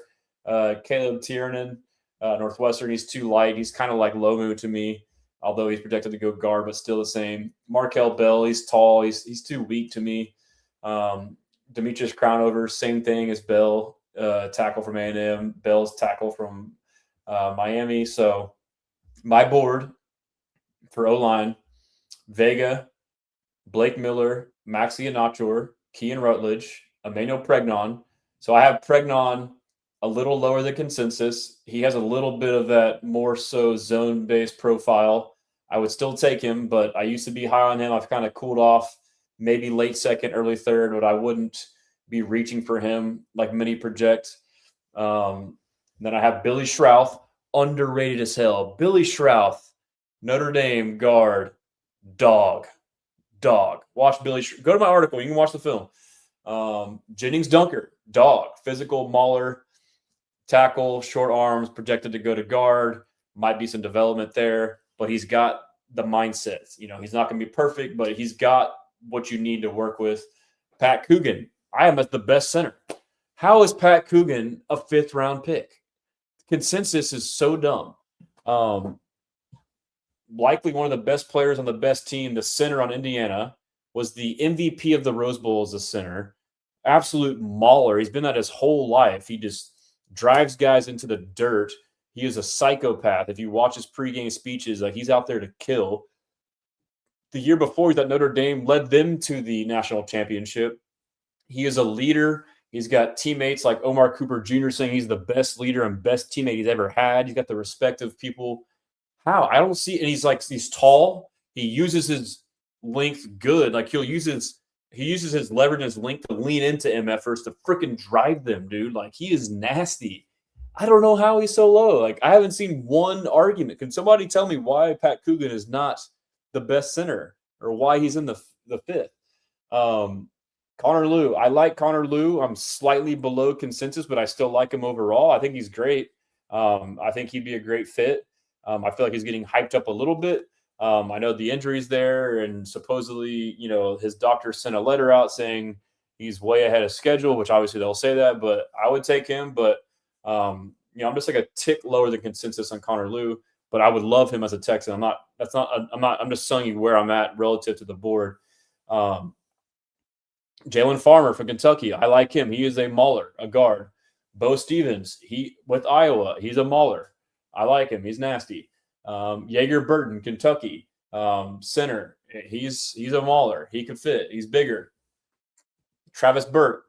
If we don't get a tackle within the first round, the next option to get a tackle would be Travis Burke, late second, early third. 6'9" out of Memphis, and he is mean. He's 6'9" and he is mean. Travis Burke. You gotta go on here and watch Travis Burke, dude. He is disgusting. And so, think about that. You get him, and guess who else is on our team who's tall as hell? Trent Brown, 6'8". Get him to develop him. J.C. Davis out of Illinois, tackle who could play guard. He's got some nastiness. So I considered him, 3rd, 4th, 5th round. Same with Cage Casey. I believe he's tackle guard flex out of Boise State. Jude Bowery. Those 3 guys are all kind of like the same kind of profile for me. Jeremiah Wright, guard out of Auburn. I like him as a later guy. Even DJ Campbell's good value out of UT. Jaden Roberts. And then we got Alabama. He's pretty nice. I think he had limited snaps, so he's kind of under the radar there. Inez Cooper from Miami. He's a good late round. He's got some dog in him. Josh Geske, they're interested in Illinois. I kind of like his tape. It's limited out there. Caden Barnett is pretty solid. And the last one is Armaj Reed Adams. So that's my board there. Let's just kick it over to PFF and use their simulator for a quick little mockaroo. All right, let's see. Share this tab instead. NFL mock draft simulator. Okay. Slaughter or Lou make the most sense. I like Slaughter. I mean, I wouldn't be mad if we took him, but I don't think he's the best fit. Jalen Farmer, yes, sir, Brandon. I like that. And then Here's a question: 3 players you would hate to see the Titans, Jags, Colts get. Any of those names I mentioned, I guess. But yeah, them not having, the division not having first round picks is big. Texans takeover. I thought Lomu looked good against Tech, but then was really inconsistent. Yeah, he just seems light. He seems light and weak. Brandon, Jalen Farmer. No first for the Jags or Colts, so I'd say Trotter for the Jags, Atkins for the Colts, and Reese Love for the Titans. Yeah, Love to the Titans would suck. I think the Titans. Dustin says, "Have I tried the ESPN sim?" I don't have it. Let's see. Did they give all the rankings and stuff? Let's see. I'll try it later. I'll use this because I'm used to it. Anyhow, so let's just do a 7-rounder. And y'all want to do trades or no? Let's see. We'll be the Texans, obviously. We'll do a little bit more positional value. And speed, we'll slow it down a tick. I'll try not to drag this out for 2 hours. No, I'm just kidding. We'll go quick. So I think, yeah, you've been hearing about Jeremiah Love going 3 to the Cardinals. I could see them trading out, or I see them taking Arvell Reese. Titans, they keep talking about Jeremiah Love there, but dude, I know he's way better than the running backs they have, Tajay Spears and Tony Pollard, but they aren't bad. And I guess they could trade, obviously, Tony Pollard, but I'm thinking, my thought process is Robert Saleh, defensive-minded head coach, same scheme as DeMeco. It's always been built around 2 disruptive edges. You got your boy, I forget his name, from the Jets that he traded for, who's above average. Draft a defensive end right here. Draft Arvell Reese if he's on the board. I mean, obviously Love is gone, or I would draft Akeem David. I would draft Bain right there if I was them. Anyhow, yeah, let's see what they get. They got Arvell Reese. Yeah, Bain went 5 to the Giants. And then Giants, I think I'm seeing all this Jordan Tyson. I'm not as high on Jordan Tyson. He's great and flashy, but to me, he's like a TikTok receiver. I think he's good, but I don't know if he's sustainable with the injuries and a lot of the stuff he does. It's all flash. Give me someone like Omar Cooper Jr. who can win just by freaking running through your face, as opposed to finesse and all this. Yeah, you got all these cool jumps and stuff. I mean, he's great. I think he's just being over. That's just my personal thing on him. And so Henry Jack, my guy, what's going on, Garrett? How are you? I've been doing good, man. How about you? Excited for tomorrow? And so I think that Washington can trade up. I think Washington would want to target needing a running back, Jeremiah Love. I've been doing in some of my deals, them trading up with the Cardinals to 3 and drafting Jeremiah Love. Or actually, I've been trading back with the Titans because I think they should take an edge and Ruben Bain. I have them trading with the Titans quite a bit, and then them still getting Bain at 7, the Titans, and then Washington getting Jeremiah Love at 4. But this is just what I'm thinking. I don't know. Who knows? And then Sonny Styles to the Browns. The Browns are a good trade back spot there. I know it's popular. The Browns could trade with the Cowboys. Browns are needing to stack picks, trying to still get over the Deshaun thing, and get a tackle. But I had the Giants. I would assume that I think I've been picking Francis Malinois for them there because he can be a guard. They need a guard. And then I've been picking at 10 for them, Caleb Downs. But anyhow, let's draft resume. I'm just doing this for the first round just to get my thoughts out. Cardinal Tate to the Saints makes sense. Saints could trade back. Caleb Downs to the Chiefs doesn't really make sense. I've been picking Mansour Delane for them a lot to replace their corners there. Monroe Freeling to the Giants. That's crazy. Dylan Thieneman at 11 to the Dolphins. I've been mocking receivers to the Dolphins a lot, whether what's his face, whether Cardinal Tate falls or Mekhi Lemons there. I've been taking them for the Dolphins. Who knows? Monster Delane to the Cowboys, Sadiq to the Rams. That's kind of early. Holy cow. I've been finding that Freeling to the Rams at 13 kind of makes a good mesh. I've been drafting Vega for the Ravens quite a bit. But they got Mekhi Lemon here. Or I've been drafting a receiver for them as well, like Jordan Tyson to the Ravens too. I've done a couple times. Let's see. Spencer Fano to the Bucks. I don't know if Fana will fall that far, honestly. CJ Allen to the Jets. Akeem Mesidor to 17. So, like, if Mesidor is there at 17, they talked about us potentially trading up in the middle of the round. That would be a guy you could get there. Vega doesn't get past Giants at 10. I think Vega will go much. Vega is like Booker last year. Like, oh, he'll be like 15 to 20. Like, no, he's going to be top 10, bro. Like, he's and then Texans take over, move up and get Vega here. Tampa wants to move back. Yeah, that's a trade spot. Why does Tampa want to move back? I mean, Tampa, they could get Sadiq if he's on the board. They could get Vega. They could get Mesidor. I've been picking Mesidor for them a lot. But yeah, let's see. I don't think a team could justify giving up value to move up to get an RB as good as Love is. That's true, but every team is different. I mean, people get crazy. I think he's the best player in the draft. Henry Jack is the Texans still going to draft Jonah Coleman second round, mid-third. I'm nervous. I would like it. I like Jonah Coleman, dude. Everything reported from Tampa said they want more capital. Okay. All right. Let's see. We got. Let it go a little bit. I guess we won't do any trades. Vega to the Panthers. Jermod McCoy, which I don't know if that injury stuff is bogus or not. He's still been getting mocked, in the first. Omar Cooper to the Cowboys. That's crazy. Jordan Tyson at 21 to the Steelers. We got – all right, let's just see what happened. Cassius Howell went to the Chargers at 22. Amanda McNeil-Warren went to the Eagles. That makes sense for them to get a safety. Blake Miller to the Browns. Keldrick Falk to the Bears makes sense. Caleb Banks to the Bills. Caden Proctor to the Niners. We are on the clock. And I'm going to go off of my board. To me, it would be TJ Parker or Max Ihanachor, which I have more edges later. Max would be the best tackle that I would have left. So I would go with Max Ihanachor here. 28, Ihanachor. And we'll get caught up here. We're already due again. I'll get you caught up to who went next.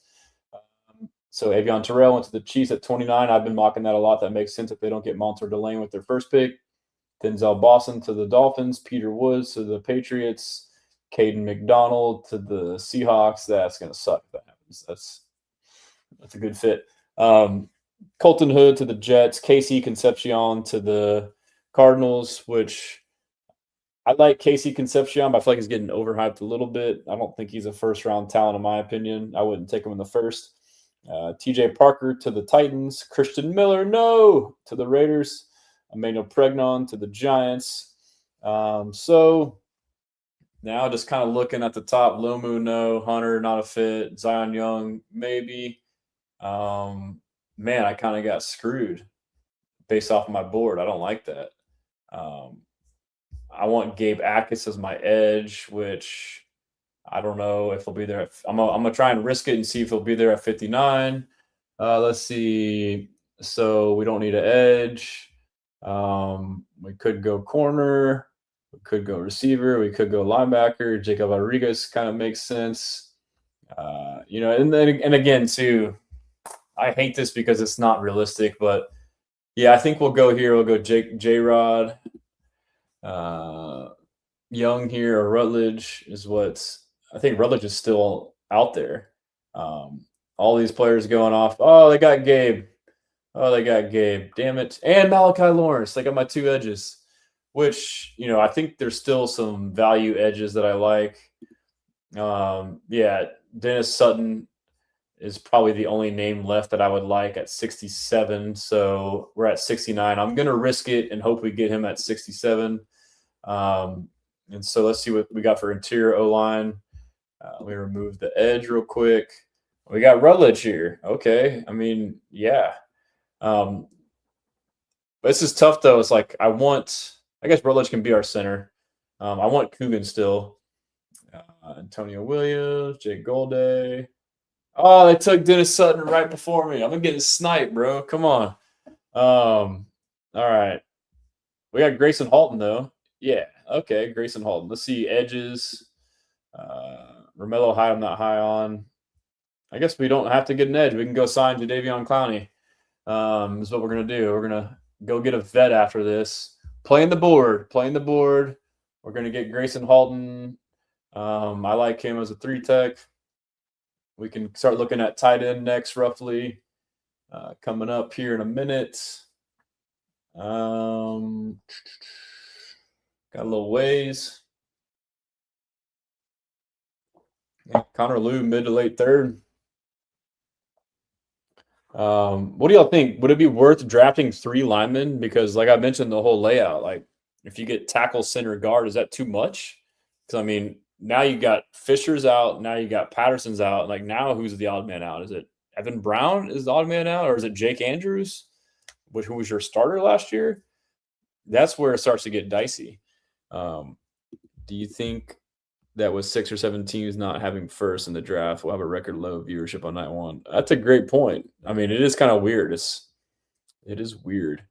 Texans takeover, everything reported from Tampa. Woods, Young here, or Rutledge. I guess I missed that. Sorry.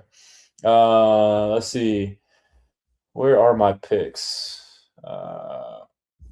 So far we got Maxi Onachor, Jacob Rodriguez, Keelan Rutledge, Grayson Halton. So we got a 4th and 2 fifths left. This on this board here. Billy Schrauth. Damn, that's the move to get Billy Schrauth late, dude. Landon. Yeah, I mean, Billy Schrauth and Landon, you could build a good draft off those 2 guys late. Jalen Kilgore. Let's look at tight ends here. This sucks doing without trades because there's just trades at every point that should be made. Justin Jolie, Jack Indries, Marlon Klein. I like Klein better than Indries. Borkature at 158 would be money. And our next pick is going to be – where's our next pick? So we're at 1 – okay, so we can get Borkature on the next one or Reardon. And obviously these guys are going to go way higher. So if that's the case, edge – Anthony Lucas. None of these guys really fit. Mason Reiger kind of fits, but he's down there. What about corner? I haven't really fully gotten quite as in depth on corners, but Kilgore, Dimmings. This is tough. We got our linebacker. We got tackle, linebacker, guard, and defensive interior. Man, not trading sucks. All right. I guess we could reach Brendan Thompson, receiver. We could go receiver. We'll look at receiver. Stribling. I know he's been rising on charts. If I were to take a receiver, I'd probably want a slot. I don't know. I really don't know. I'm also getting tired, guys. Sorry. I'll just make a pick. Let's see what we got. Scroll down, find a name that I like. Safety, I don't know if we need a safety. CJ Daniels, I do like. Chris McCollum, no. Kilgore, I think Kilgore might make sense here. Because he can play in the slot. I think the corner buzz is, I think Jalen Smith might not be. I saw a picture of his knee when he was back at workouts. I feel like he might be behind further than people think. So we'll take Kilgore there. Okay, Borkature next. Don't forget. All right. Thank you all for who's still here 2 hours in. This is exhausting, but I love it. So it's all good. Is Borkature still there? There goes Dimmings. Don't tell me he's gone. Damn, injuries fell. Yeah, Borkature still here. I'll take my guy Nate Dogg. Took him over a couple of guys. I'm high on Nate, man. There's some good picks in the round 5, man. Not bad. Some good players going off the board right now. Reardon just went. We have no running back, which I guess I didn't think about running back. Katron Allen, Kalen Black. Ooh, Eli Heinrich. We could get him as a receiver / running back. Yeah, let's do that. Look at me being decisive on a mock draft. Usually I'm stringing this out. Yeah, these are all guys. All guys. All right. And it's taken forever to get to our last pick. Oh boy. I'm exhausted, fellas. Staying up late from the Rockets game finally hit me now. All right. Hurry up, simulator. 23 teams. 18, 17. Almost there. Almost there. This is going to be the boring part of the draft. Back end. All right. So we got one pick left, and let's just find a name that we recognize. Might be some good. Might be a Keegan Trost late round tackle. Xavier Sori, linebacker. I'm gonna do this. I'm gonna go to a position. So we got tackle, linebacker, guard, 3-tech, corner, tight end. Heinrich is Heidenreich is a receiver / running back. So we could go with what position do we need left? Quarterback, receiver, tight end, running back, tackle, corner, safety, edge. We could get a BS edge. And honestly, Logan Fano is potentially someone that I saw that had some measurables testing wise. 6'5", 260. I think he had some traits. I think he had short arms, but we'll take him. And yeah, that was fun. Well, Instagram got disconnected, and I think this is a good time to stop here in a second. So I appreciate you guys tuning in, but I will recap the draft here. So based off of guys, just off my head board, no trades. I mean, I like this. I'm not in love with it, but these are all names that I like. Max Ionichor, Jacob Rodriguez at 38, Keelan Rutledge 59, Grayson Halton 69, Jelon Kilgore 106, Nate Borkature 141, Eli Heidenreich 167, and Logan Fano 243. So yeah, I appreciate you guys tuning in. I'm 90% sure I'll go live tomorrow. I will let you guys know. And as Brandon said, get rested. Long 3 days incoming. I will do that. I'm going to try to pump a couple more articles out. We'll see if I do it. But yeah, I'm excited. Appreciate you guys. And I will see you next time. We blessin'.